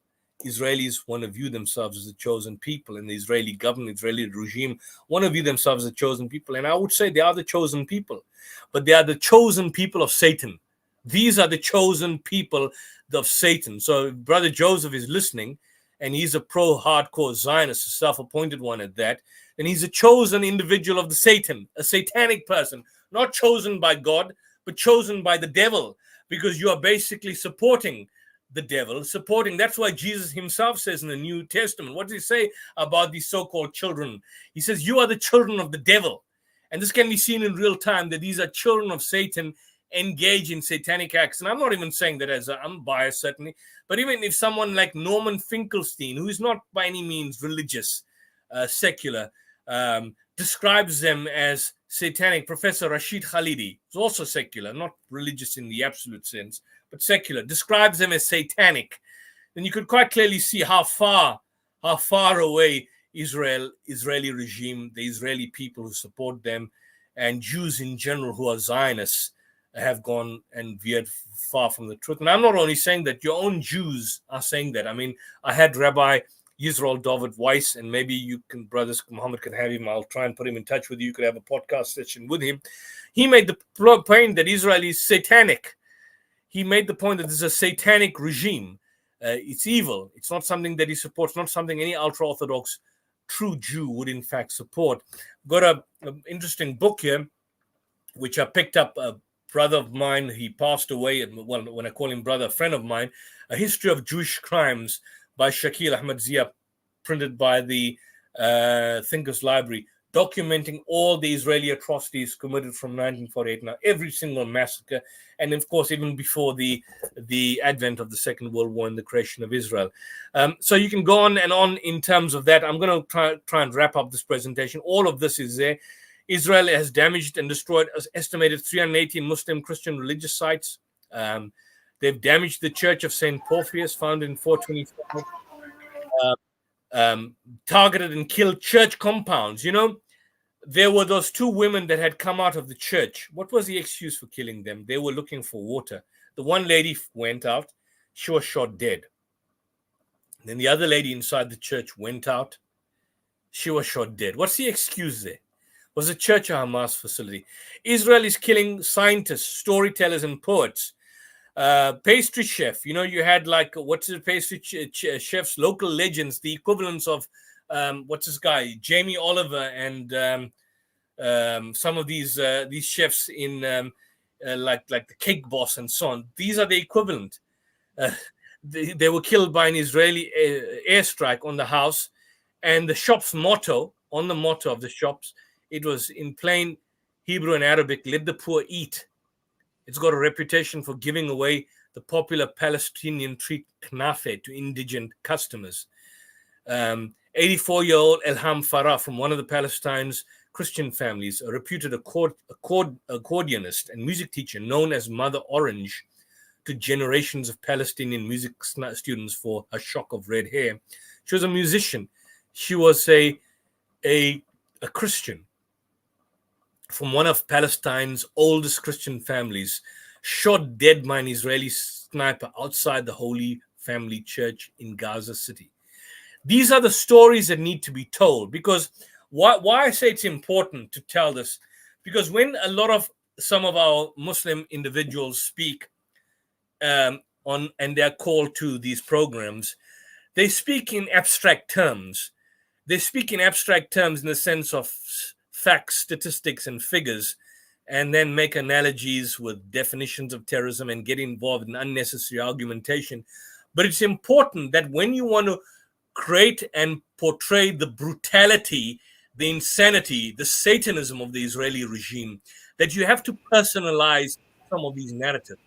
And that's why the Israelis are such masters in propagandist art and propagandist negativity.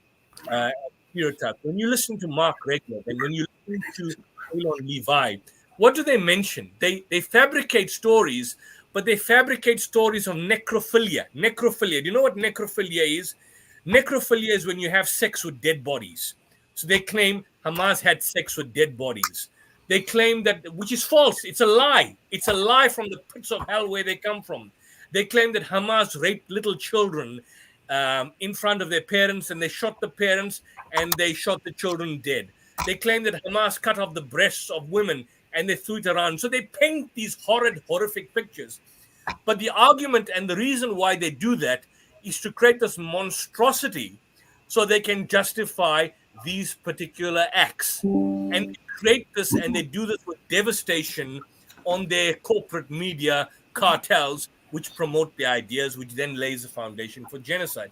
When we talk about 24,000 people dead or 10,000 children dead, it doesn't play a role in the minds of a lot of people because, number one, we are cut for time.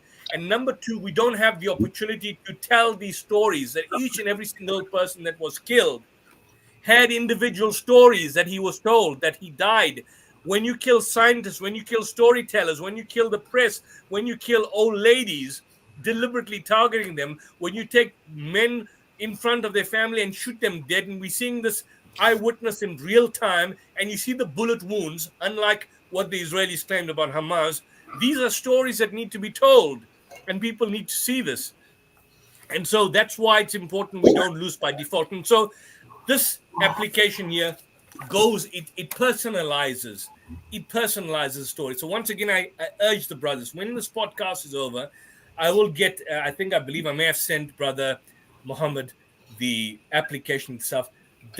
I urge Brother Muhammad to put it up on your YouTube page as a PDF, as a document, which people can then download and study, circulate, and share. Because a lot of your reporters and journalists in the mainstream media, and I was surprised, they haven't seen this application. They're only familiar with the presentations, but they haven't actually seen this 84-page document, which I want you all to share and circulate and use it to expose and send it to your local radio stations and your local press. Make copies, send it out in Speaker's Corner at Hyde Park. Circulate this document so people can know about the information that is contained in relation there. Last point I want to point about one of the categories of genocide, the measures intended to prevent Palestinian births.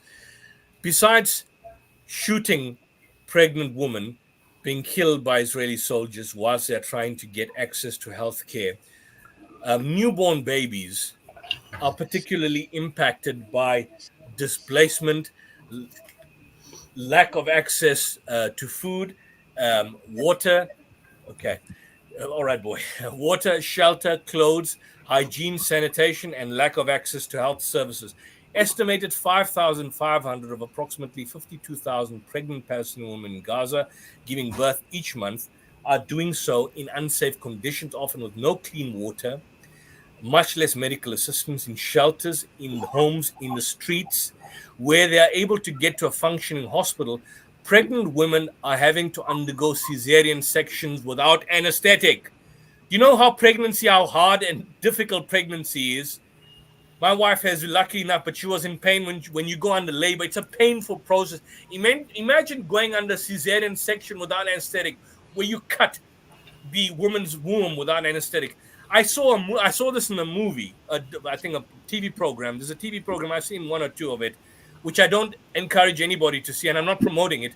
But there's a program or a series called The Walking Dead. I think The Walking Dead or Fear the Walking Dead, where it's like a kind of a zombie apocalypse in this dark wasteland.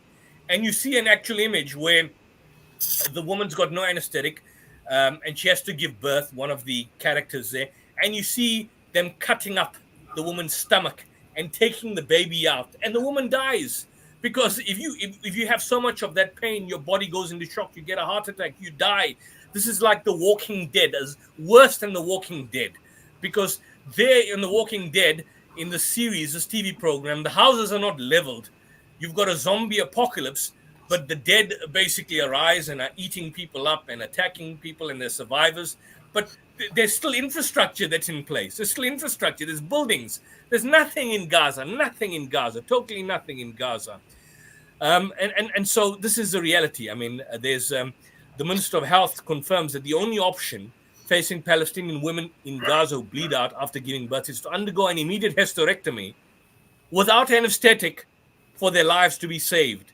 Premature births have increased tenfold. On 7th of October, and so this is the reality of what we have now. When we convey genocidal intent, and I'm almost done with my slides, I want to point out some of the pointers that the advocate Nguka Toby, who was one of our lead counsel, made mention of when he pointed out genocidal intent. Because in this report, unlike a lot of the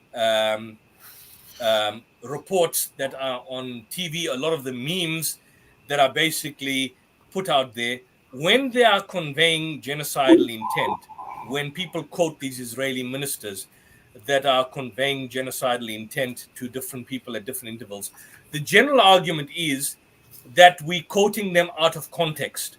You know, that's a point, that this is quoted out of context. What exactly did this particular person say? Maybe he didn't mean that. Maybe Netanyahu, when he's talking about Amalek, he's not actually meaning Amalek. He's talking about the Hamas. They're talking about the individuals within Hamas, in relation to Hamas. It's got nothing to do with the Palestinian people. Well, what this report does, and you'll read the report, they go into the entire detail. I've just summarized it here, but they give the entire quote. Then they give the reference to the footnote, which points you to the actual report from Haaretz, the Times of Jerusalem, and the Hebrew dailies, together where necessary, the total video clip in Hebrew where these particular comments were made. So, for example, on the 7th of October, in a televised address by the government, Netanyahu promised to operate forcefully everywhere. There's a footnote for it, 439. The entire speech is there. 13th of October, he confirmed that we are striking our enemies with unprecedented might. Again, another footnote. The ... is my summation of what I've taken from the particular application. 15th of October, when Israeli airstrikes had already killed 2,670, including 754 children, Prime Minister stated that Israeli soldiers understand the scope of the mission and stand ready to defeat the bloodthirsty monsters who have risen against Israel to destroy us, having killed all these people. 16th of October, in the Knesset, speaks about the struggle between light and darkness, good and evil. Then, on the 28th of October, he invokes Amalek. You must remember what Amalek did. And at that stage, when he's talking about Amalek, there were more than, I think, 10,000 Palestinians that were basically killed. So the relevant biblical passage reads as follows. It's, you know, and again, a lot of these people misquote it and don't know where it is, because when questioned, people think it's from Exodus or it's from the book of Joshua. No, it's got nothing to do with that. It's from the book of Samuel, 1 Samuel chapter 15, verse 3. And Amalek was amongst a group that had waylaid and had prevented the pass of Moses some 400 years before. So in relation to that incident, the satanic Yahweh basically tells Saul that you go and basically kill everybody. Men, women, children, oxen, suckling, camels, donkeys, all of that. Eventually, he doesn't. He keeps the best stock for himself, like the best of the oxen and the sheep, but the infants kills all of them. But one of the rulers, the king Agag, he doesn't kill. So what then happens is that Samuel, who is a prophet, he's an inspired, and what he does is that eventually, we read further down the line, he goes to Agag. I don't have the Bible in front of me, and he hacks him up to pieces, chops him up. Imagine hacking someone up like an American Psycho, or like in the horror movies. You chop them up to pieces, Agag, and then eventually God is pleased with these particular actions. So he's citing this, and if it's not in reference to if it's not in reference to Palestinian civilians, how can you apply this to Hamas? Because it tells you kill men, women, infants, sucklings, donkeys, sheep, camels, and asses. And you juxtapose that with what's happening on the ground, where men, women, donkeys, children, babies, sucklings are actually being killed. How can you not see the two going side by side? So it's quite clear that there's no justification for this. This was one of the pointers that Advocate Nguka Toby raised in relation to the aspect of genocidal intent. After showing this, and I urge you to go back to his presentation, Advocate Nguka Toby, one of our senior counsel, not too far from where I stay. He comes from the Eastern Cape, a poor area in South Africa, has done pretty well for himself. I think he's based in the Gauteng area now. He's quite a lot of experience with the Judicial Service Commission. But after having played this in the comments by Netanyahu, he then plays a clip of Israeli soldiers who are singing. and glorifying Amalek after they had just engaged in a strike of a refugee camp, killing people, dancing and singing. And that video is played live on television before the judges at the International Court of Justice. When the spokesperson for Israel was asked about this on Channel 4, when he was pressed further, and I must say the questions were mild, he says he never saw that. He was on a plane flight. It was a flight from Israel to his illegitimate grandfather, the United Kingdom. He was there to the UK, so he never saw that. Even though this was widely publicized, the Israeli spokesperson never saw that, and so he cannot comment on that. President of Israel, he states it's an entire nation. I don't know if you can see the, if I can basically just highlight this, I can't seem to highlight, but the entire nation that's responsible. It's not true. This rhetoric about civilians are not aware, not involved. It's absolutely not true. We will uproot evil so there will be good. The Israeli president, one of those to have handwritten messages on the bombs to be dropped on Gaza. The defense minister, Yoav Gallant, stated there shall be no electricity, no fuel. We are fighting human animals, and we will be acting accordingly. Gaza won't return to what it is. We will eliminate everything. If it doesn't take 1 day, it'll take a week. It'll take a week. We will reach all places. He further announced that Israel was moving a full-scale response and had removed every restriction on Israeli forces. If this is not an intent to commit genocide, then what is? You've got the Israeli Minister for National Security, Itamar Ben-Gvir. To be clear, when we say that Hamas should be destroyed, it also means those who celebrate, those who support, and those who hand out candy, they're all terrorists. They should also be destroyed. Why? And then he goes on further. Who voted Hamas in? Check the reports. Go back to the document, read it. So they are also culpable in relation to that. Then you've got the Israeli Minister of Energy and Infrastructure, Israel Katz. All the civilian population in Gaza is occupied to leave immediately. We will win. They will not receive a single drop of water or a single battery until they leave the world. Humanitarian aid to Gaza? That's a question. No electrical switch will be turned on. No water hydrant will be opened. No fuel truck will enter until the Israeli abductees return home. Humanitarianism for humanitarians. And nobody will preach us morality. But now, how do you get the Israeli abductees home when you will be also causing them to suffer? Because you're going to kill them. You'll be bombing them. You could be already at the Jabalia refugee camp. 7 hostages were apparently killed. When you switch off electricity, you switch off water. Are they not suffering as well? These same hostages. So how is your aim being achieved? The hostages was not the aim of Israel. This is rubbish. They are not out to gain hostages, because if they were out to gain hostages, they would not be engaging in these bombing campaigns, which would invariably kill them and invariably cause them total destruction in the process. And as we can quite clearly see, when those 3 men, they took off their shirts, they were in their underwear, they had no bomb strapped to them, they spoke in Hebrew, they came with a white flag. They asked us, help us, help us. What happened to them? They were shot dead. Now, when you ask them, they say it's a mistake. We're investigating that. What was a mistake? What was a mistake? I'll tell you what the mistake is. The mistake is that they thought these were Palestinians, if there was a mistake at all, and therefore they killed them. And if they were Palestinians, they would have said, no, these were Hamas terrorists, so we killed them. You couldn't make this up. No one will preach us morality. Well, I agree. No one should preach them morality because they're an immoral nation. They have no morals, no scruples. They are satanic. So how can you preach morality to Satan? Is Satan redeemable? Can you redeem Satan? Shaitan, is he going to go to Jannah in the end? Are you going to redeem him? You can't preach morality to the immoral, to those that are beyond redemption. Bezalel Smotrich, Israeli Minister of Finance, we need to deal a blow that hasn't been seen in 50 years, take down Gaza. Aliyahu, this was a famous one.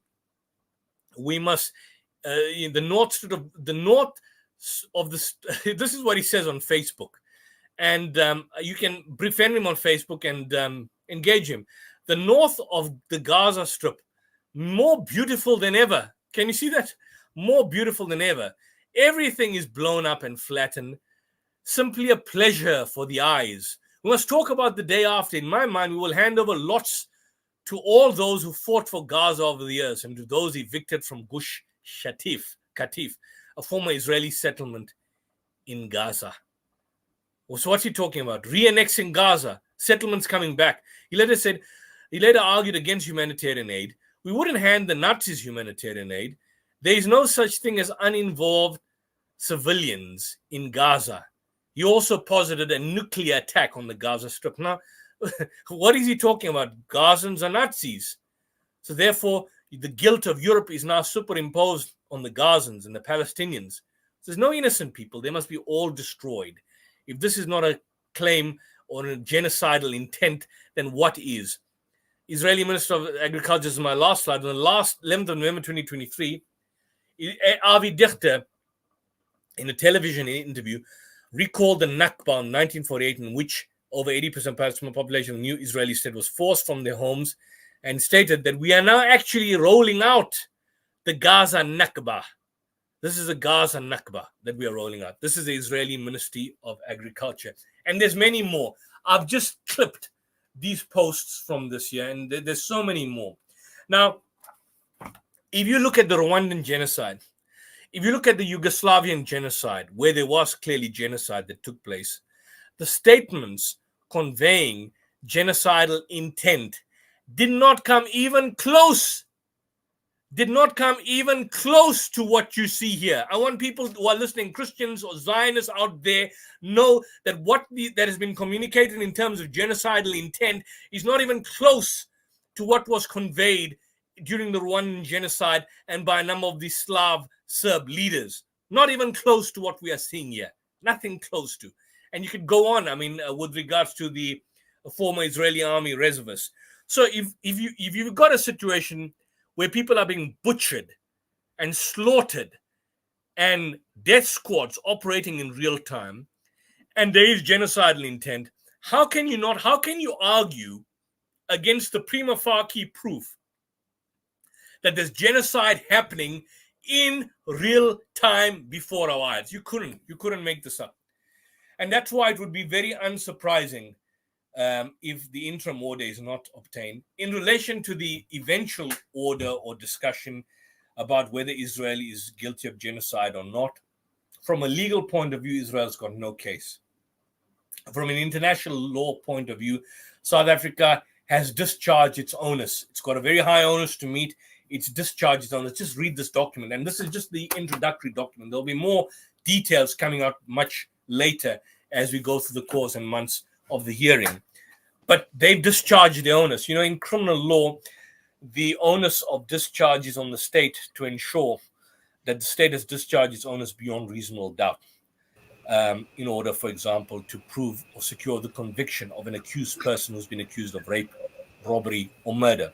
And the same principle would obviously apply in the case of genocide, where the onus is quite high to show that the state has engaged in genocide. And one of the main elements is indeed genocidal intent. And I believe that South Africa has basically fulfilled its standards. From the international law point of view, we basically had the textbook of international law, Professor John Dugard, who I highly respect, Professor Max Duplessis. They formed the bulwark, at least John Dugard, amongst leading jurists in the world. He's one of the leading jurists in the world. Francis Boyle, who's also another international law expert, has made the point they've clearly established the state. The only issue at the end of the day is that does the ICJ and do the judges at the International Court of Justice have the political will eventually to make a finding that Israel is indeed guilty of genocide? In relation to the interim order, I am hopefully optimistic that we will get the interim order, and I would be surprised if we don't. Pertaining to the eventual secondary process about whether Israel has been guilty of genocide, well, that will be determined in a couple of years' time, and that'll be an entire process that will be looked in. So I never got to complete my slide presentation. Forgive me for that, but I've gone as far as this. But this is I've extracted some of the key paragraphs, terms, phrases, and some of the core issues that were used in this particular document. And I hope it's been of some sort of benefit to the actual listeners out there. So I leave it at that. That's fantastic, Brother Yusuf Ismail. First of all, that is a very powerful presentation that you gave. SubhanAllah. I'm really shocked by that and kind of lost for words. It's the blood. You know what, brother Mom, just a quick point. Go ahead. There is no, legally speaking, and I saw the Israeli presentation, very poor performance by the State of Israel. I'm surprised they never got, there was some sort of rumor that they were going to get Alan Dershowitz. Alan Dershowitz is retired, Jeffrey Epstein's lawyer. And I would have thought that at the very least Dershowitz would have been included. I was surprised that they never, well, actually, I was not surprised that they did not include him by virtue of the fact that he's already past his prime. There was Malcolm Shaw, who is highly respectable, but in relation to the arguments that he was raising against South Africa, it was purely a technical argument. He raised the issue of jurisdiction. He raised the issue of the fact that Israel, that South Africa never, established a kind of a dispute with the State of Israel. But again, those are technical nuances that are neither here nor there. In terms of the content, in terms of the substance, this is a well thought out document, and I urge the viewers out there to have a look at it and study this completely. Sure, thank you, Yusuf. Michael has been waiting such a long time. I had a brief chat with him in the private chat, so I don't want to give him, I don't want to be unjust to Michael. Michael, briefly, I just want you to explain what you mentioned in the private chat. I'm going to unmute you now, and then go ahead, and then we can have a Q&A, okay? Sure. How's everybody doing today? Alhamdulillah, good, thank you. Thanks for joining us. You mentioned something in the private chat. Well, can you just emphasize again and repeat what you meant? Sure. So, for instance, I'm sure you seem old enough to remember Darfur. George W. Bush called it genocide at the time. And I think the European Union and the UN and most of the world community came out and said it was not genocide. So what is your guys' standard for when something rises to genocide? They called them, I guess, the Africanized or Arabized Africans were killing the Black Africans in Somalia, right? In the western side of Somalia in Darfur. And as I remember, they were called like the Janjaweed or something, maybe. Janjaweed, yeah. The militias, yeah. And, they were stuffing men, women, and children into wells, apparently to poison the water and wiping out entire villages. Also, there was an attack, I don't know, maybe 5 or 6 years ago in Mozambique by Islamists. And I think they beheaded something like 50 people in the day. Also, you mentioned the Rwandan genocide, and as I recall, it was like 800,000 people were killed in 6 months or something, mostly with machetes. The Hutus against the Tutsis. Yeah. I think just quickly, I mean, Article 2 of the convention defines genocide. It's quite clearly the intent to destroy, in whole or in part, a national, ethnic, racial, or religious group based on killing members of the group, causing serious bodily or mental harm to members of the group, and deliberately inflicting on the group conditions of life calculated to bring about its physical destruction in whole or in part. Now, you raised the question of the Janjaweed, and certainly you mentioned the Hutus in Rwanda, and certainly that was clearly a genocide. And of course, you mentioned ISIS in Mozambique. And by the way, I know two of those individuals, they were criminally charged. I know some of the individuals because they are South Africans. A lot of them are from South Africa. There were about 2 or 3, but they were not ISIS per se. They were ISIS wannabes. I think the distinction you have is that they are non-state actors.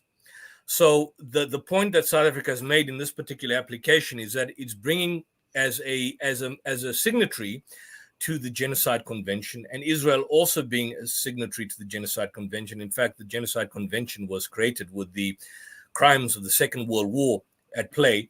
So it's bringing the State of Israel as a state actor by virtue of the fact that the actions being committed by the state by means of policy fulfill the definition of genocide, and that's borne out by the Israeli Defense Force and the actions.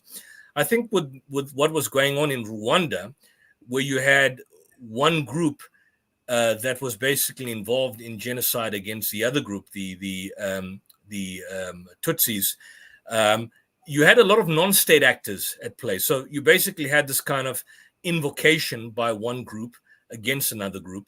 And then you had the communities and people in general running rampant against the other group based on their particular ethnicity. And I think the similar thing was happening with the Janjaweed. The Janjaweed is also a non-state actor. And I think these are crimes that need to be spoken out against. I mean, even right now, the RPF, which is a kind of a recently in Sudan, that has basically is a kind of a the Janjaweed was a forerunner, the predecessor of the RPF, and they were clearly engaging in crimes against the communities. They view one group viewed itself as Arab and the other as non-Arab, but if you look at their complexity and their complexion, they're very much the same. I think what distinguishes the actions of Israel to, for example, from my perspective, at least what happened in Mozambique, is that you've got most of these cases, individuals are non-state actors. So you've got a major state here that, number one, claims to be the only democracy in the Middle East. It makes that claim. Number two, it claims to have high standards in its operational mechanism and its framework. But number three, at the same time, it makes a claim that it's got no moral agency. So whatever it's doing and the killings that it basically is engaging in, or the massacres and the death squads that are at play by the IDF, claim that there's it has no moral agency for this, because these are basically individuals that are caught up as they use or they mention crossfire or human shields. Now, the one point we need to understand that there's no crossfire.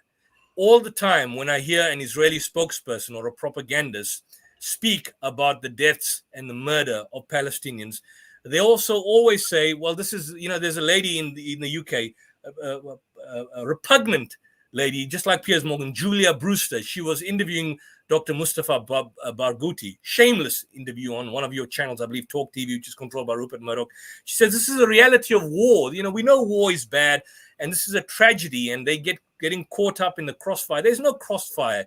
It's not a question of civilians walking in a pathway and you've got two armed forces coming and shooting each other, and accidentally these people are getting shot. That's absolutely not what is happening. They are targeted areas being decimated, being blown up, people being caught up. Of course, there's some form of guerrilla warfare that is happening now in the north by Hamas fighting or striking back. When Israel attacked, it seemed to me that this was clearly a revenge.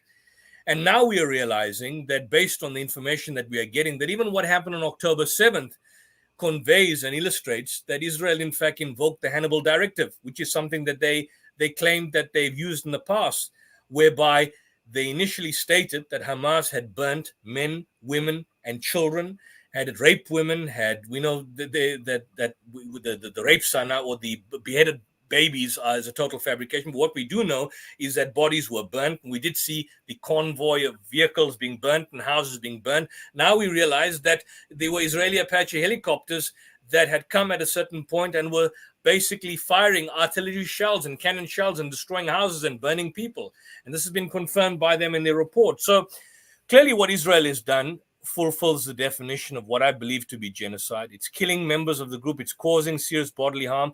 And why is it using white phosphorus? I mean, if it's just simply accidentally killing people, striking people, and people are dying, well, what's the purpose of using white phosphorus? Why cut off water? Why cut off fuel?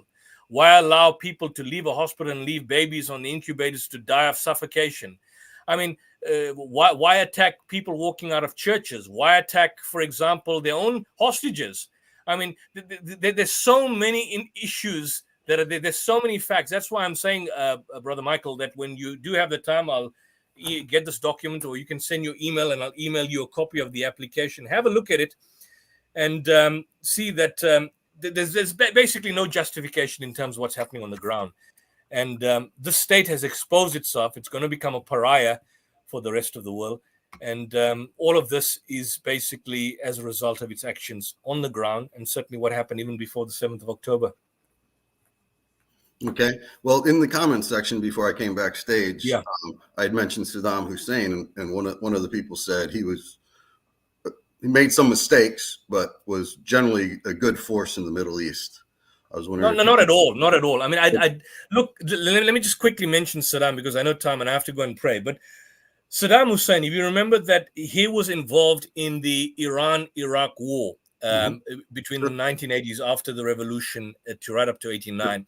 And there was one particular crime where he had gassed the Kurds at Halabja. You remember that? Yeah, those the weapons, Mosul. yeah, those weapons were supplied by the United Kingdom and the United States, and they fully knew that at that stage, and they supported him at that time. Sure. It was only after the invasion of Kuwait in 1991, after Gulf War I, and there you had, for the very first time, George Herbert Walker Bush spreading atrocity propaganda, because they had the ambassador's daughter, the Kuwaiti ambassador's daughter, giving a speech before Congress, and you can even check this up on YouTube, stating that Iraqi soldiers had taken babies from the incubators in the Kuwaiti hospitals and had dumped them on and there was a massive outrage. Sure. And then, of course, we had Gulf War I, and then, of course, Gulf War II. We know it's a lie, weapons of mass destruction. But they always go to baby killing. I mean, World War I. Baby killings. You know why, Michael? You know why, Michael? It turned what out, I call atrocity propaganda. This is the atrocity propaganda that is needed, because once you gain sympathy, then that gives you a leeway to do everything that you want to engage in and create the mayhem. You want to think the enemy worse than you, always. Yeah, baby killing is the number one thing. Yeah, absolutely. You had a question, Michael, in the chat regarding some hadith. Yeah, I'm trying to say that Islam or the Muslims or the Prophet Muhammad kind of like gave the thumbs up to commit genocide. Do you want to relate the hadith, please? Sure. The hadith in the 19th book of Muslim, when asked about the killing of the women and children of the polytheists during night raids, Muhammad said they are from them. How do you guys interpret that? If I basically look, and I'm not an expert on hadith, but if I see the commentary by Abdul Hamid Siddiqui and Imam Nawawi, and again, I don't know, I have to look at the background and the authenticity of that specific hadith in question about they are one of them. But what the explainers and those who give the commentaries on that particular hadith give is that there was a report that women and children were killed in the battle. When the Prophet is basically being confronted about this particular killing that apparently took place, which involved some women and some children, he stated that in that particular context, it's a mistake. They were part of them, but it was not a deliberate, intentional killing, because you have to juxtapose that hadith, if it is authentic, with other established hadith that the Prophet Muhammad basically stated that in terms of the rules of war, you are not to target women, you are not to target children, you are not to target birds, you are not to, for example, even disturb the bees in that particular area. In fact, in terms of the Islamic rules of war, the Prophet, peace be upon him, was said to say that even if a person is wounded in attack, in a battle, you are not to attack him. Once a person dies, you are not to mutilate him. He deserves a burial. This means that wounded soldiers who are not fit to fight or nor actually fighting are basically individuals that should not be basically targeted. In relation to torture with fire, there's a hadith, for example, where the Prophet stated that a punishment by fire does not behove anyone except the master of the fire. That's in Abu Dawood. And that's the injunction deduced from that, saying that the adversary should not be burnt alive. No prisoner should be put to the sword. So that's a clear, unequivocal instruction given in Bukhari. No one should be tied to be killed. The Prophet has prohibited the killing of anyone who's tied or in custody. There should be no looting or destruction of the enemy's territory. In other words, there should not be a kind of a pillage and plunder. If you look at these battles that were engaged, and I can give you an example quickly on that, you know, when we talk about warfare, we're talking about warfare on a massive scale. If we're talking about a battle in the time of the Prophet, an analogy I could give to you, the size of the battlefield, would possibly be the size of the grass or the pitch on Old Trafford. I don't know if you guys have been to Old Trafford, the Old Trafford Stadium that we are familiar with, or the COP, where Liverpool Football Club. That's probably the size of places and battlegrounds like Badr and Uhud and so on. Right. So these were small, concentrated areas where soldiers fought against soldiers. the military fought against the military. It wasn't a case like you see in modern day time where they are destroying homes and hospitals and civilians and killings and so on. In terms of looting, if you look at Abu Dawud and Bukhari, the Prophet instructed Muslims that if they enter the enemy's territory, they shouldn't destroy the residential areas nor touch the property of anyone except those who are fighting with them. In other words, they are to call out the fighting men. They are to call out the fighting men. Do not destroy the villages or the towns. Do not spoil the cultivated fields and gardens, and do not slaughter the cattle. So the booty of war, which is acquired from that battleground, is obviously a different issue from that. That consists of the wealth and the provisions and the equipment captured from the military headquarters of the combatant armies. But in a general sense, there should be no destruction where you decimate an entire population. The sanctity of the dead body. Now, none of that, and so you juxtapose all those statements that are being made by him. You look at the passages in the Quran, and then you contrast that with, for example, that isolated hadith which states about they are from them, which has been explained that in that instance, if there was killing of civilians and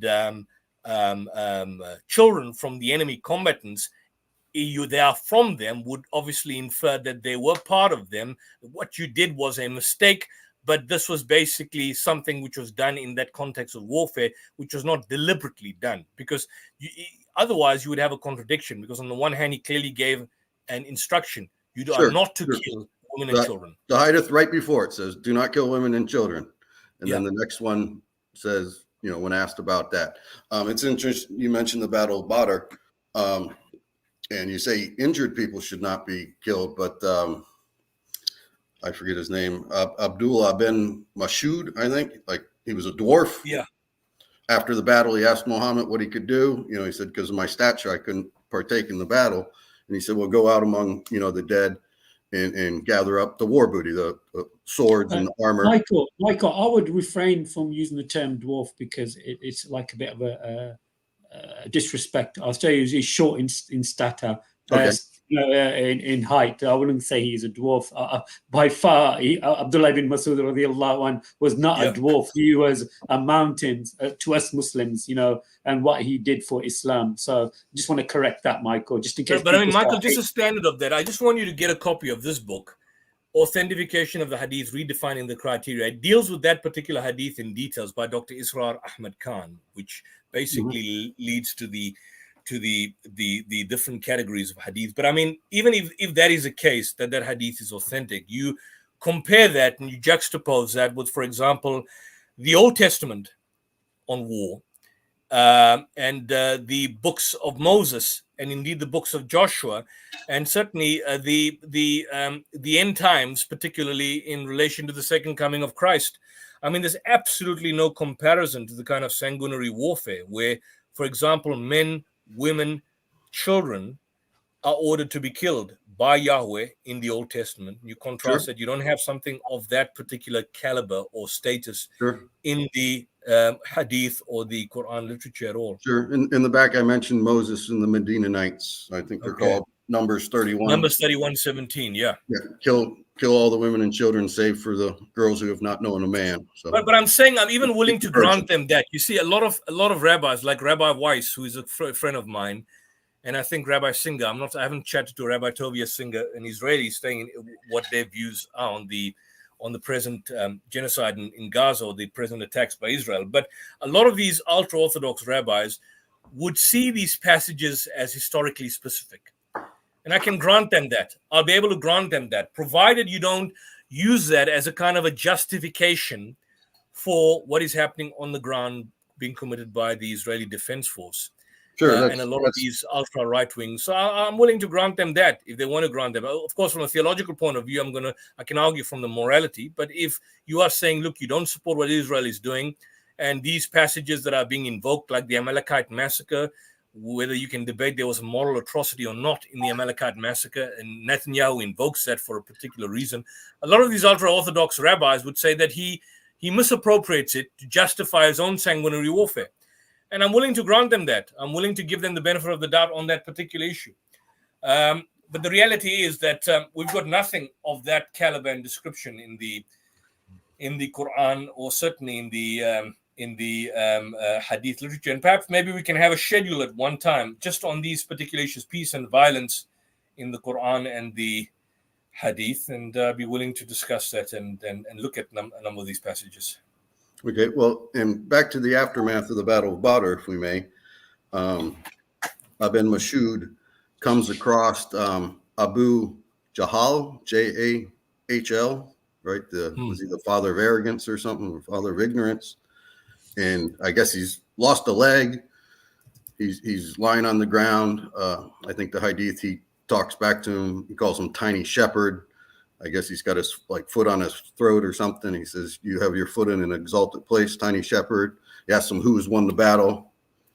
And Ibn Mas'ud says, "Allah has won the battle, Muhammad's won the battle." And he takes his sword and cuts his head off and presents it to Muhammad. So that's a little confusing whether that's. What's the reference for that, Michael? What's the reference? The reference for that is from Jom's Siratul Rasulullah. It's from this book here. Let me just get this book. It's from this book here. That's a reference. It's basically discussed in this book. I'll have to check up the page. But this is a translation by Ibn Ishaq, which is in Siratul Rasulullah. The translation is a poor translation by Alfred Jom. This is one of the oldest biographies. And what the story goes, something along the line, is that he called him a little shepherd. But Abu Jahl had committed war crimes in the Battle of Badr. He had killed people. And so the story goes is that Abdullah ibn Mas'ud looked for him. And when he came across him, Abu Jahl was the aggressor. Now, you have to go to that particular report that Abu Jahl, even in his wounded state, engaged in acts of aggression. And then Abdullah ibn Mas'ud struck off his head. Now, check the report in Jom. I'll have to obviously look up the page reference, but it's found here. In fact, if you can, I think it's, I had it marked. 33. This is 337, the names of the polytheists who were slain at Badr. I think to page 338, Muad, Abdullah and Ally from Abdullah Musafi. The total number of Quraysh slain at Badr is given to us as 50 men, 532, the wound. But the point is, it's from this particular book. It's not in the hadith, it's in this book here. This is a lot of the material that is here that is questionable. But again, if you, for the sake of argument, state that it is historically accurate, which a lot of scholars have doubted, it basically shows that Abu Jahl was injured. And in that injured state, the wounded state, he exhibited a form of aggression against Abdullah ibn Mas'ud. Check the report itself. Then he called him, "You shepherd, you climbed high," or something along that line, and that's when he struck him off. So it's not a question where he's begging him for mercy and saying, "Give me mercy," and now the guy kills him, or the Sahaba kills him in cold blood.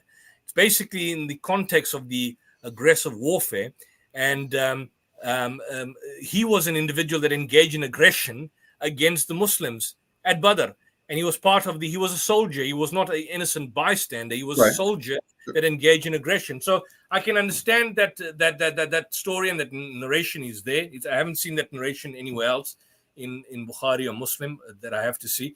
But it is here in this particular book but this is a translation by Jom. And again, a lot of the narrations and the narratives contained here are subject to also scrutiny and question.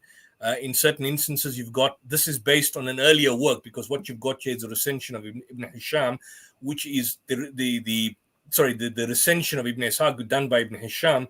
So again, it's about 200 to 250 years later. And then you've got it compiled and translated by Alfred Jom that narrates some of these particular stories. And Jom was by no means a friendly Orientalist towards Islam. He went out of his way to have a critical view and approach and presentation on Islam.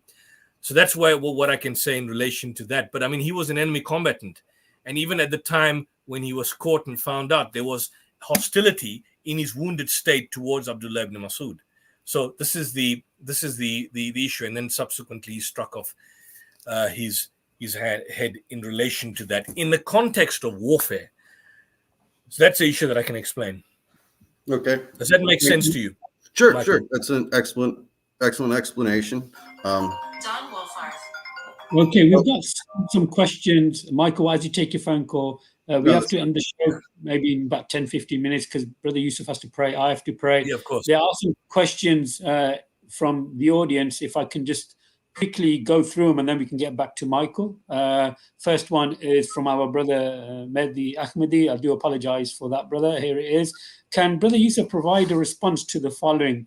If the ICJ rules on the guilt of Israel, can any other country bring a similar or more pressing charge to the ICJ that's binding and more merely moral?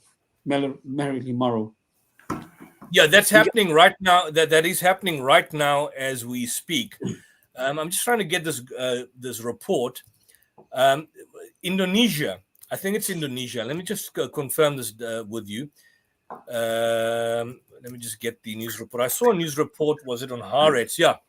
This is it. This is on our local papers, and I think you can check it. Indonesia, right now at this particular juncture, is in the process of taking Israel to the ICJ over the illegal occupation of Palestine. This is basically going to be a separate case, but it's a separate case initiated from the one by South Africa. But they are taking them to the ICJ pertaining to the aspect of the occupation at this particular juncture. The ICJ is scheduled to conduct these public hearings on the 19th of February. So it's coming up on the 19th of February at The Hague, where the parties will then present their perspectives on the legal consequences of Israel's occupation of the Palestinian territories. The General Assembly also at this, I think a couple of weeks back, adopted a resolution in December that the ICJ provides a kind of a non-binding advisory opinion on that particular matter. So the advisory opinion is not the same as the ICJ court decision, but it's a kind of an unquote moral binding. So Indonesia, as it stands now, is taking Israel to the ICJ on its occupation. Germany, on the other hand, is getting involved in opposing the application for South Africa. So a number of states can get involved. In fact, I believe, I'm just trying to think, there have been a number of states that have been piggybacking or supporting South Africa's application.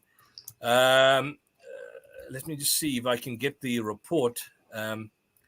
ICJ application. There are a number of states that have been supported the application, but the point is that this is the thrust of the application that is before the ICJ, which has been brought by South Africa, and that has basically categorized and has laid down the foundation in terms of why it believes that Israel is committing genocide. So that case itself cannot be duplicated, in a manner of speaking. You can support that process, but you can bring other adjacent matters to the ICJ against Israel at this particular juncture. And Indonesia is doing that. And that hearing will be in February. So if you can type in, check in the news reports on Google, just type in Indonesia to bring Israel to the ICJ. It'll give you a list of reports by the Indonesian government. And I believe that that's going to be held in February. So this is going to be mounting pressure on the states, on the state of Israel. Sure. And Israel will obviously have to be basically respond to that. At present, there are 193 members of the United Nations, 193. So the court doesn't have jurisdiction to deal with applications from individuals, NGOs, corporations, or private entities, but it can deal with applications brought by member states. So it's one member state, South Africa, bringing a case against another member state, Israel. Right now, you may have heard that there are some private lawyers in South Africa that are attempting. I don't know how they're going to do it, and don't ask me about the procedure they're going to follow, because I'm sure that may not work.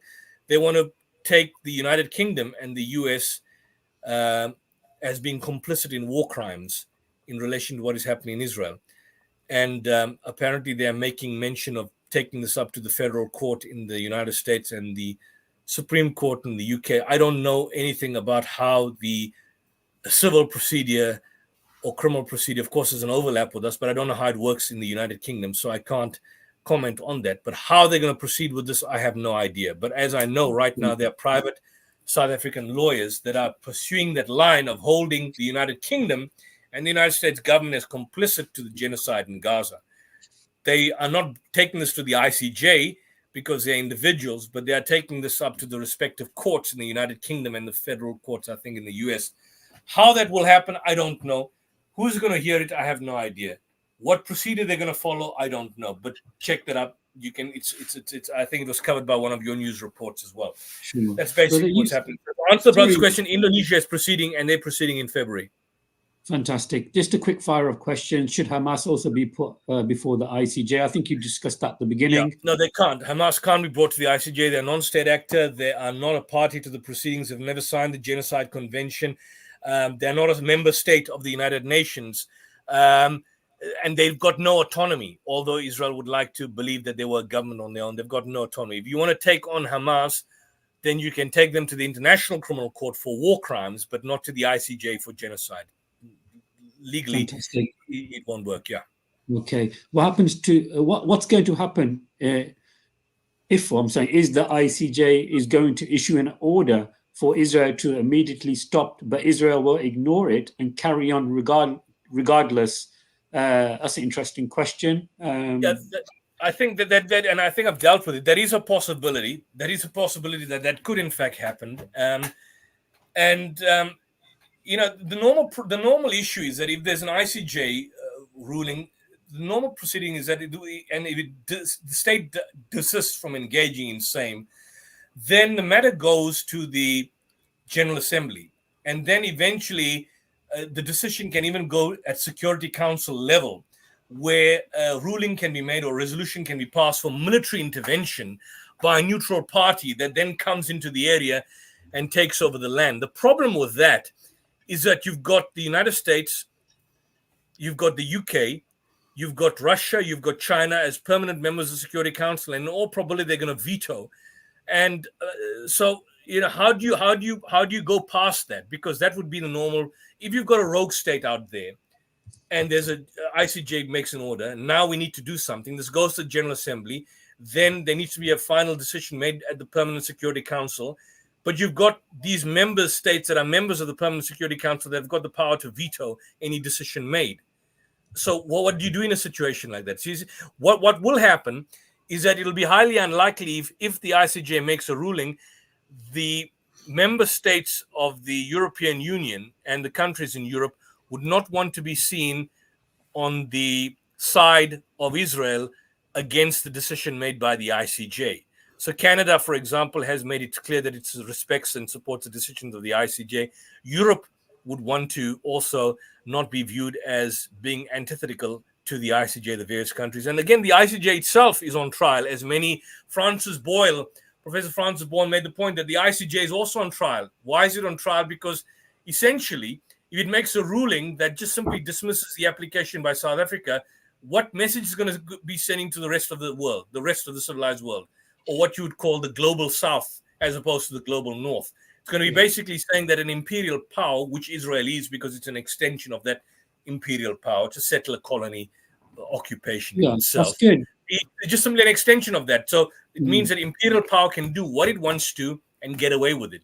So the ICJ is on trial in relation to that. And I don't think anything can happen. I can't predict what's going to happen. I'm not good at prediction. But from what I've seen international law experts saying, it's unlikely that in the interim proceedings they're going to rule in favor of Israel. And they will invariably pass a ruling that Israel has to cease with its hostilities on the basis that its actions could very well constitute acts of genocidal intent and certainly genocidal acts in its general nature. Of course, the eventual decision of genocide will be the decision that is being made by the ICJ in a couple of years' time. That'll be a long hearing. I mean, if you look at the International Criminal Tribunal for Rwanda and the International Criminal Tribunal for the former Yugoslavia, I mean, those were long proceedings over a number of years, and there were people that came and testified, and individuals that were prosecuted, eventually the ICC. So it's a long procedure. So we don't know how far this will go. Is there a chance that judges are compromised by Israel? Well, I don't think there's a direct conspiracy, if you want to look at it. But I mean, look at the judges. The chair is from the United States. You've got the United Kingdom. You've got France. You've got Australia. You've got Canada. You've got Uganda. You've got Russia and China that may possibly want to abstain in view of the allegations made against them. That's like 8 nations there. 8 nations. And so these obviously from their respective countries, they are supposed to be neutral. Will they choose to remain on the side of neutrality, or will they eventually opt to make a decision which is more in line with policy? Because very much this is a political body.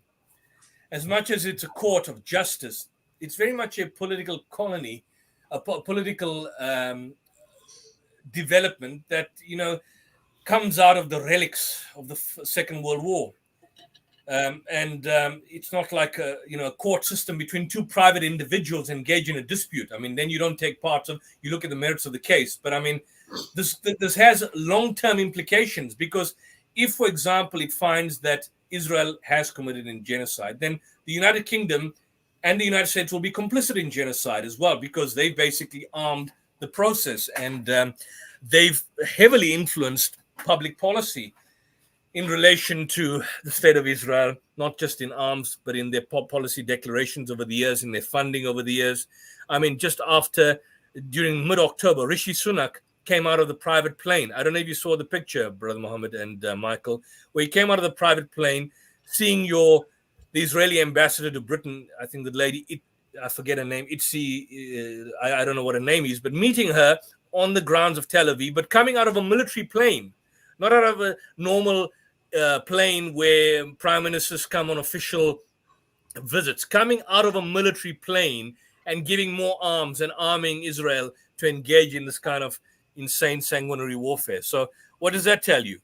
What does that tell you about this government and other governments in the past? So this is the problem that you've got. So the implications for the judges is that they're also caught between the devil and the deep blue sea. Any judgment or decision has implications for them and their countries, which obviously put them there in the first place as well. I mean, they come from their respective countries. They come from although they're supposed to be independent, but again, we can never know. We leave it to God at the end of the day, and certainly we can hope and pray that they will be as neutral as possible. Thank you, Brother Yusuf, answering those quick fire questions. Appreciate that. Michael, thank you for joining us. I think I have got your email, Michael. I'll definitely contact you maybe in the next couple of days. And I still don't understand what your stance is. You've come on this show quite a few times. Are you pro-Israel, or are you on the fence? What's your position? Yeah, I'm neutral over Israel-Palestine. I wonder, do you guys think they should have taken UN Resolution 181 back in 1948? I see there was a rally in Chicago, and it was kind of interesting. There was like an older guy and then like 3 young guys there. And the guy interviewing him was like, well, what do you want? What do you want? And the young guys are saying, from the river to the sea.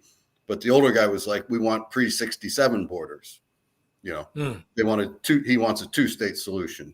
I don't know. That's not going to work. You know what, Michael, just quickly, the 2-state solution, Rashid Khalidi stated that that door is shut, and Israel doesn't want it as well. But what I would say, ideally, an ideal situation would be that just like apartheid South Africa was disbanded, apartheid Israel has to be disbanded.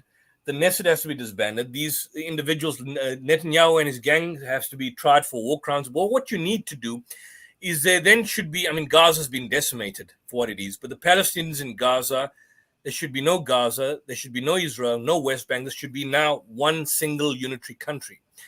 All of the parties need to come together, the Palestinians and the Israelis. They need to go for a fresh neutral elections, and whoever the parties are then basically gets to rule the single land, and call it Israel, call it Holy Land State, whatever you want to call it. But the Israelis don't want it, because at the end of the day, they may believe one day the Palestinians will outnumber them, and when that happens, there will no longer be a Jewish state. So therefore, they don't want it. But and they say the Palestinians don't want that, but they will only allow Palestinians to be there in a subordinate position. If they're equal, if the Palestinians in the West Bank, like the Israeli settlers in the West Bank, get the vote, it'll be game over. That's why they have to be kept in administrative detention. Even the laws that are imposed upon them when they're acts of criminality or when they're tried, the Palestinians on the West Bank have to be tried under administrative detention. They're kept under administrative detention. They're tried under emergency laws, which date back from the Second World War, as opposed to the Israeli settlers, which are tried under Israeli law. So this is a situation. An ideal situation would be the South African state, but we also had the West Bank and the Gaza Strip in South Africa. They were called the Bantustans. So, for example, what the apartheid government did, my area where I stay was formerly the Eastern Cape. That was a Bantustan known as Transkei. They had these kind of so-called Bantustan leaders. You had like Mangosuthu Buthelezi and Lucas Mangope, Baputa Tswane. These were Bantustans where they had the so-called autonomous ruling and autonomous leadership. And they gave the indication that they were in sort of autonomous control. And that's essentially what they relegated the Palestinians to. Therefore, the West Bank Palestinians see the Palestinian Authority as corrupt and being an extension of the Bantustan leadership that we had in South Africa.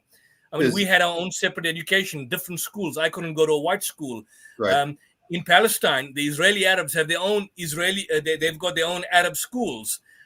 People don't know that. They think everybody's got the vote, but they've got their own Arab schools in Israel itself. So in Hebron, we never had this in South Africa. In Hebron, the streets of Hebron, there's a street for Palestinians to walk in, the street for Israelis to walk in.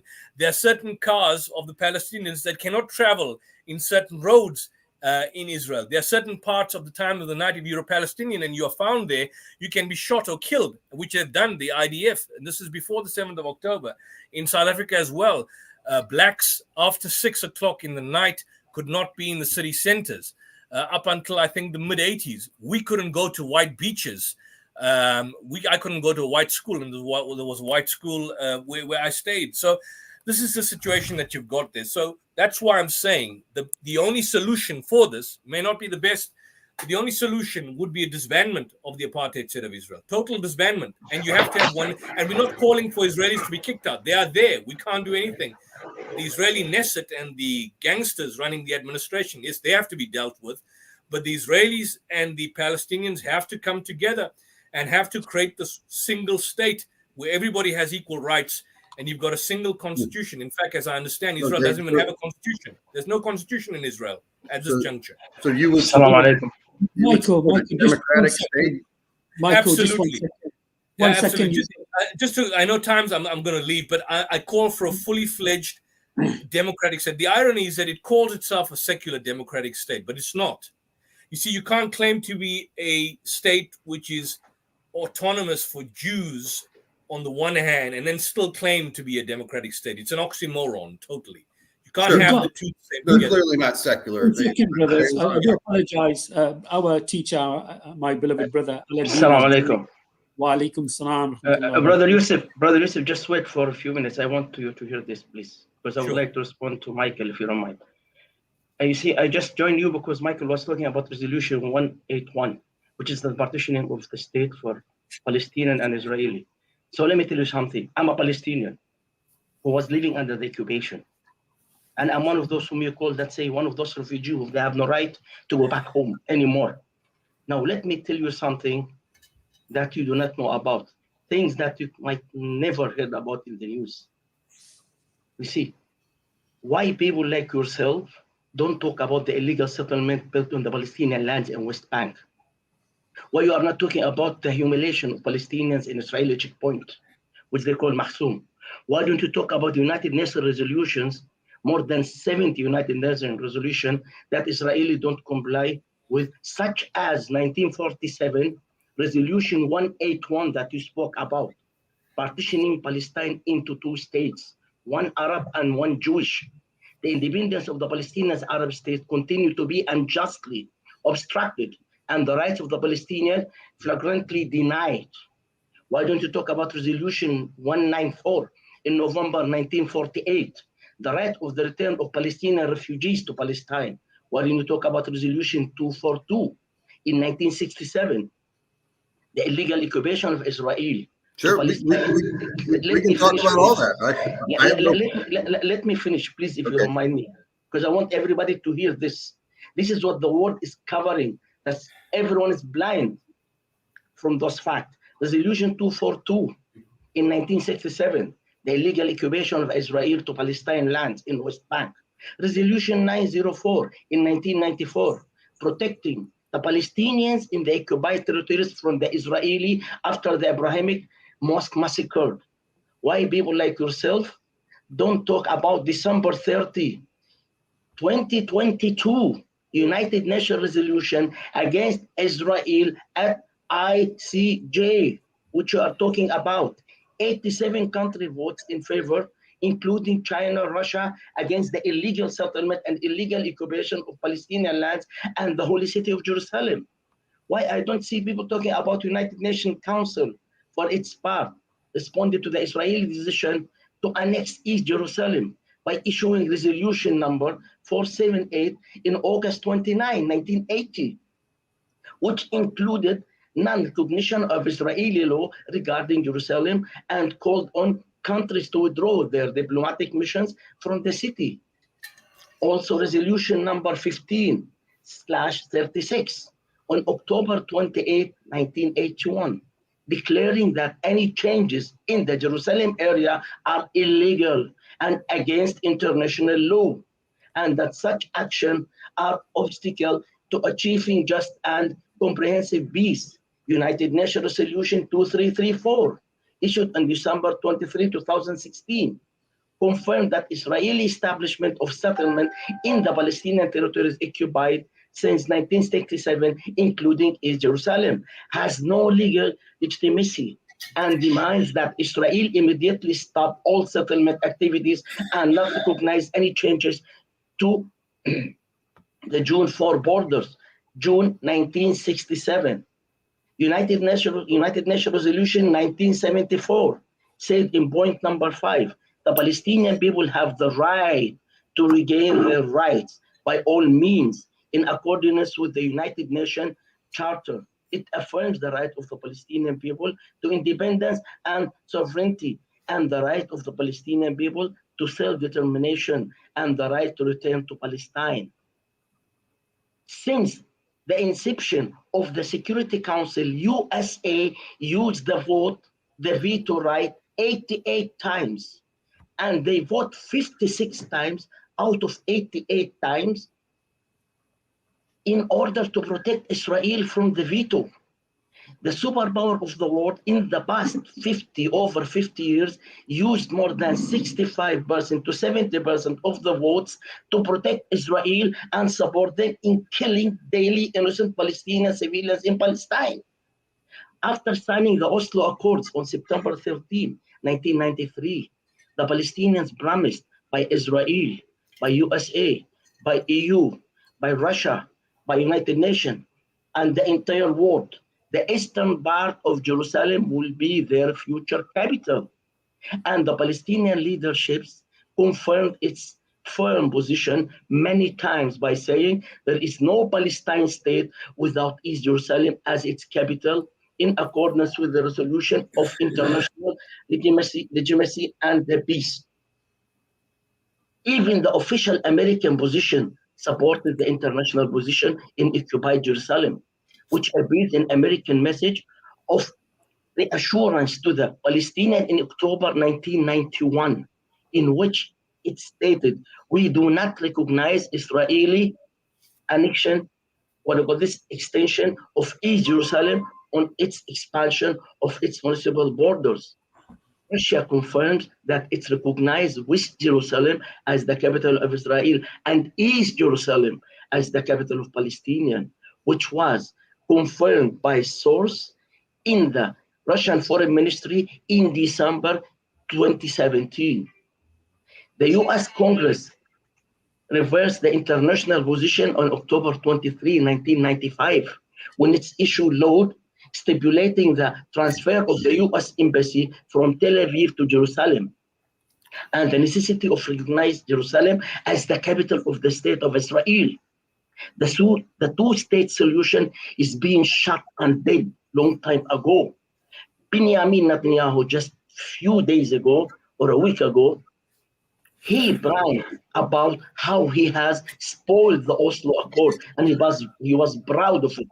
I wonder why people like yourself, or why Israel is playing victim. They are victimizing themselves always. I am as a Palestinian. I'm Palestinian, and Israel are killing us since 1947. And we never heard you or anyone in the world talking about it and condemn Israel for killing innocent Palestinians daily. Why you never speak about the reaction? Why you always speak about the reaction of the innocent Palestinians who they are tortured daily by Zionist Israeli, but people never speak about the action of Israeli, of the illegal occupation of Palestine that bring such reaction from Palestinian.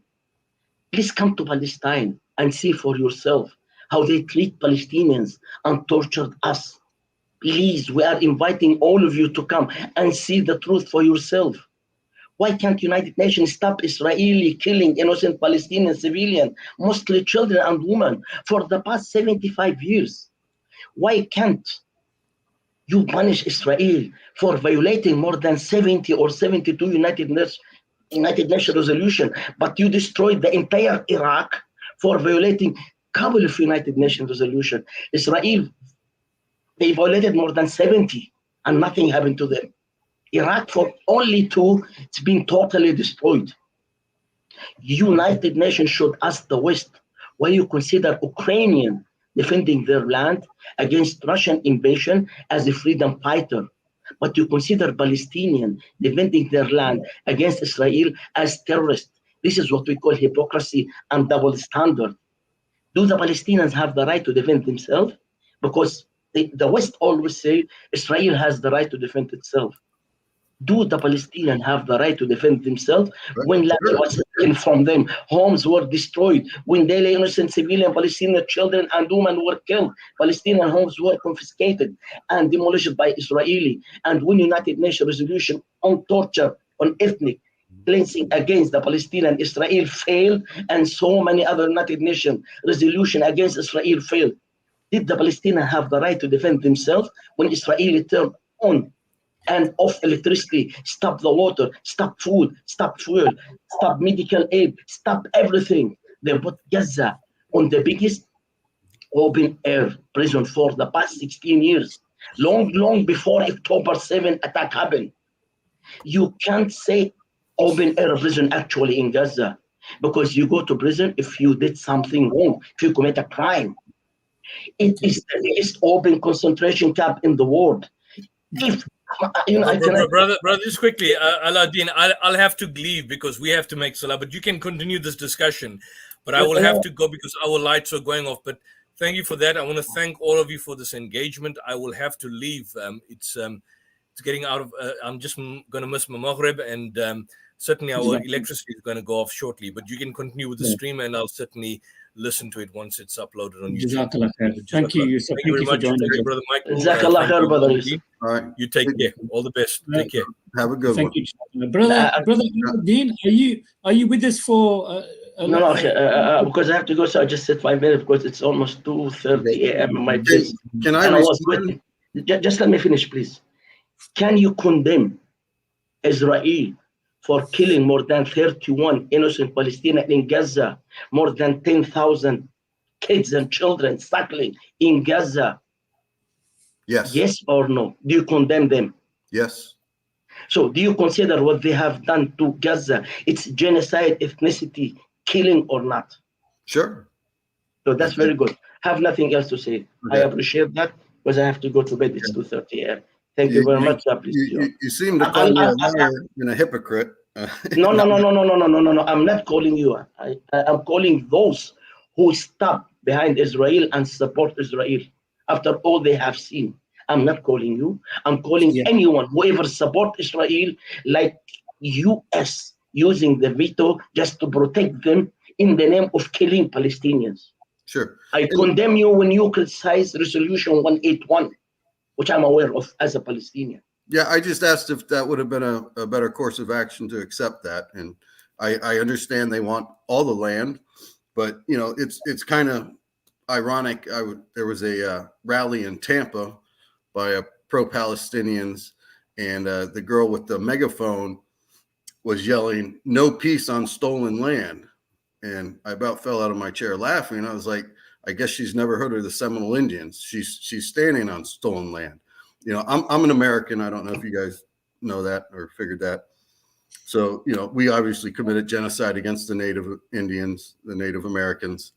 You know, it's unfortunate that the world isn't where it claims to be.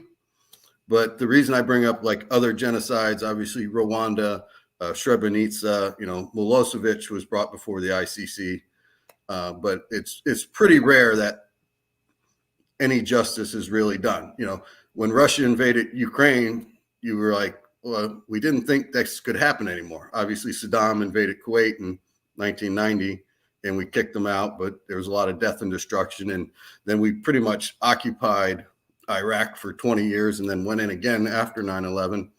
And yeah, millions of people were killed. I really do think, Michael, as a Brit myself, and I'm an ex-veteran also, I served also. So I'm very aware that some of these wars were proxy wars. They weren't really wars to help the people. They were for resources and own financial gains of certain ministers and politicians, and to cover up other issues and hide, well, especially here in the UK, the media play a big role in hiding other issues. Right now, we've got the Epstein thing going on, and with a lot of people involved with this island, and that's not being covered right now. And I think it should be, because a lot of these politicians and famous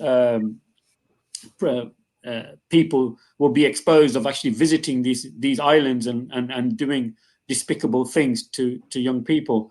But yeah, we can go on for such a long time. Sheikh Aladdin, you're talking about Epstein? Can I say something to Michael before I go? Mr. Michael, can I say something real quick before you start that? Yes, please go. You talked about settlements, and I just read a big article. Obviously, it was the 30th anniversary of the Oslo Accords. Time magazine had a, I think it was Time, maybe it was Newsweek, but anyway, had a whole article on how, you know, there were 100,000 settlers in the West Bank in 1993 when they signed the Oslo Accords. Now there's 700,000. So Israel's clearly breaking international law constantly. And again, maybe I'm too pragmatic. I think the solution is more go like PLO, you know, the Palestinian Authority is. I mean, I think Abbas is corrupt, but sometimes you got to like swallow your pride and take what you're given. And No, Mr. Michael, let me tell you something. That's the issue. We Palestinians cannot swallow our pride. We live with our pride, or we die with our pride. Let me tell you something. Why Palestinians refused Resolution 181 in 1947? I'll tell you why. Will you accept a country without no borders? You can't have your own borders. You can't have your own military.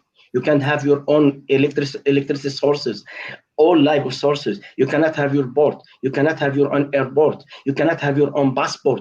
If you travel, let's say you are living in LA. If you travel from a city to another city in LA, you have to get a permit from the Israeli IDF if you can pass through to reach the other side of the town.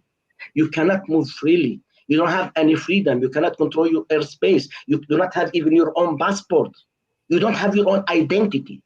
You see, you have to lose your identity and live as a slave under them. So they totally control us. Will you accept such state if you are in my position? Please be honest. Well, please answer yes or no. Please. Yes or no. Will you accept to live as a slave in such so-called state, which is not a state? Do you know, for example, my family? I'm telling you about my family. My brother is living away from my other brothers, walking distance, 5 minutes. They built the wall. For my brother to cross, they have a door in this wall. We as a Palestinians, we cannot cross this wall. If you are a Jew, you have the right. If you are a Palestinian, you have to travel very, very whole day and get pass dozens of checkpoints, get several permits, and when you reach your destination, they will tell you, no, you cannot cross, then go back. This is how they want us to live. That's the current conditions. But if the Palestinians had accepted Resolution 181, you're saying they still wouldn't have had a state? The Israelis would still be in control of their movements within Gaza, within the West Bank. I think they were even, there was some land, up near the Golan Heights would have been considered Palestine. I'm not really sure how they would have got from Gaza to the West Bank. Maybe they would have dug a tunnel or something. But you asked me if they should have taken you. I'm sorry, because Brother Muhammad wrote in private chat that he has to go in a couple of minutes, and I have to go as well. I'm sorry, Mr. Michael. Okay. Yeah. I'm listening. I do apologize, Sheikh Aladdin. It's okay, Akhi. Barakallah fi. We want to join, but I said, unfortunately, I have to pray, and I'm already late. Maybe you can talk some other times with Mr. Michael. Whenever they come online, please just come and we can discuss again. Thank you very much, Sheikh Muhammad. Nice, Michael. Mr. Michael. Thank you, Michael. Thank you, Sheikh. Assalamu alaikum. May Allah protect and preserve you and your family and make it easy for Aladdin. Aladdin, my heart goes out to our brother, our elder, and his family, what they're going through there in Palestine and in Gaza. I know he's lost a lot of family members and relatives, and this is real time, brothers and sisters. So our thoughts and prayers are with the people of Gaza and Palestine, and the difficulties that they're going through. Every time I turn the news on, it's quite sad and depressing. Some of the images of young people and children and women and so forth going through hardships, and I can't imagine it. And as I mentioned previously before, myself, I actually worked for the United Nations for a number of years, and I was deployed in various countries around the world, and I had first-hand experience of offering humanity. I don't want to come to tears, guys, but just giving a bottle of water to somebody and the joy on their faces. And then us, we just have to turn the taps on, like Michael did a couple of times, to get a drink. Just open the fridge and crack open a can of fizzy pop. But when you're in operations and deployed to countries where you have to help the masses with water and so forth, it is heartbreaking. But Michael, thank you so much for joining the show. It's been a very interesting show, and I appreciate your honesty and your compassion and your empathy. Really appreciate it. And I just want to remind the audience that we do regular streams. I'm just going to highlight the ticker there at the bottom. On Tuesdays, we have an Arabic only show, 7 p.m. every Tuesdays. Wednesdays, 8 p.m. And then 9 o'clock on Sundays for our Christian audience is Jesus, the only true God. And of course, we had that topic last night, and it's very fruitful. So please continue to like and subscribe to all the 3 channels. I do apologize to the brothers in the backstage. We have to wrap it up. Once again, I'd like to thank our Lord, Allah subhanahu wa ta'ala, the Most High, for giving me this opportunity to talk to you and to be here and to be in a safe place. And then I'd like to thank our brothers and sisters in faith and in humanity. Thank you for joining us. Thank you for your respectful behavior. Michael, once again, thank you so much. You're one of our elders, and it's nice to have you here. And we all can learn from you also.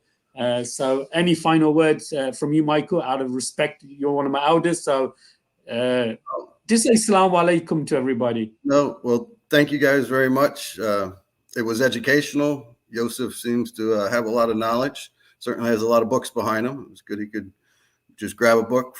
I didn't know the reference. It was something I had read online, I believe. But peace to everybody. Hopefully things get better in the near future. Fantastic.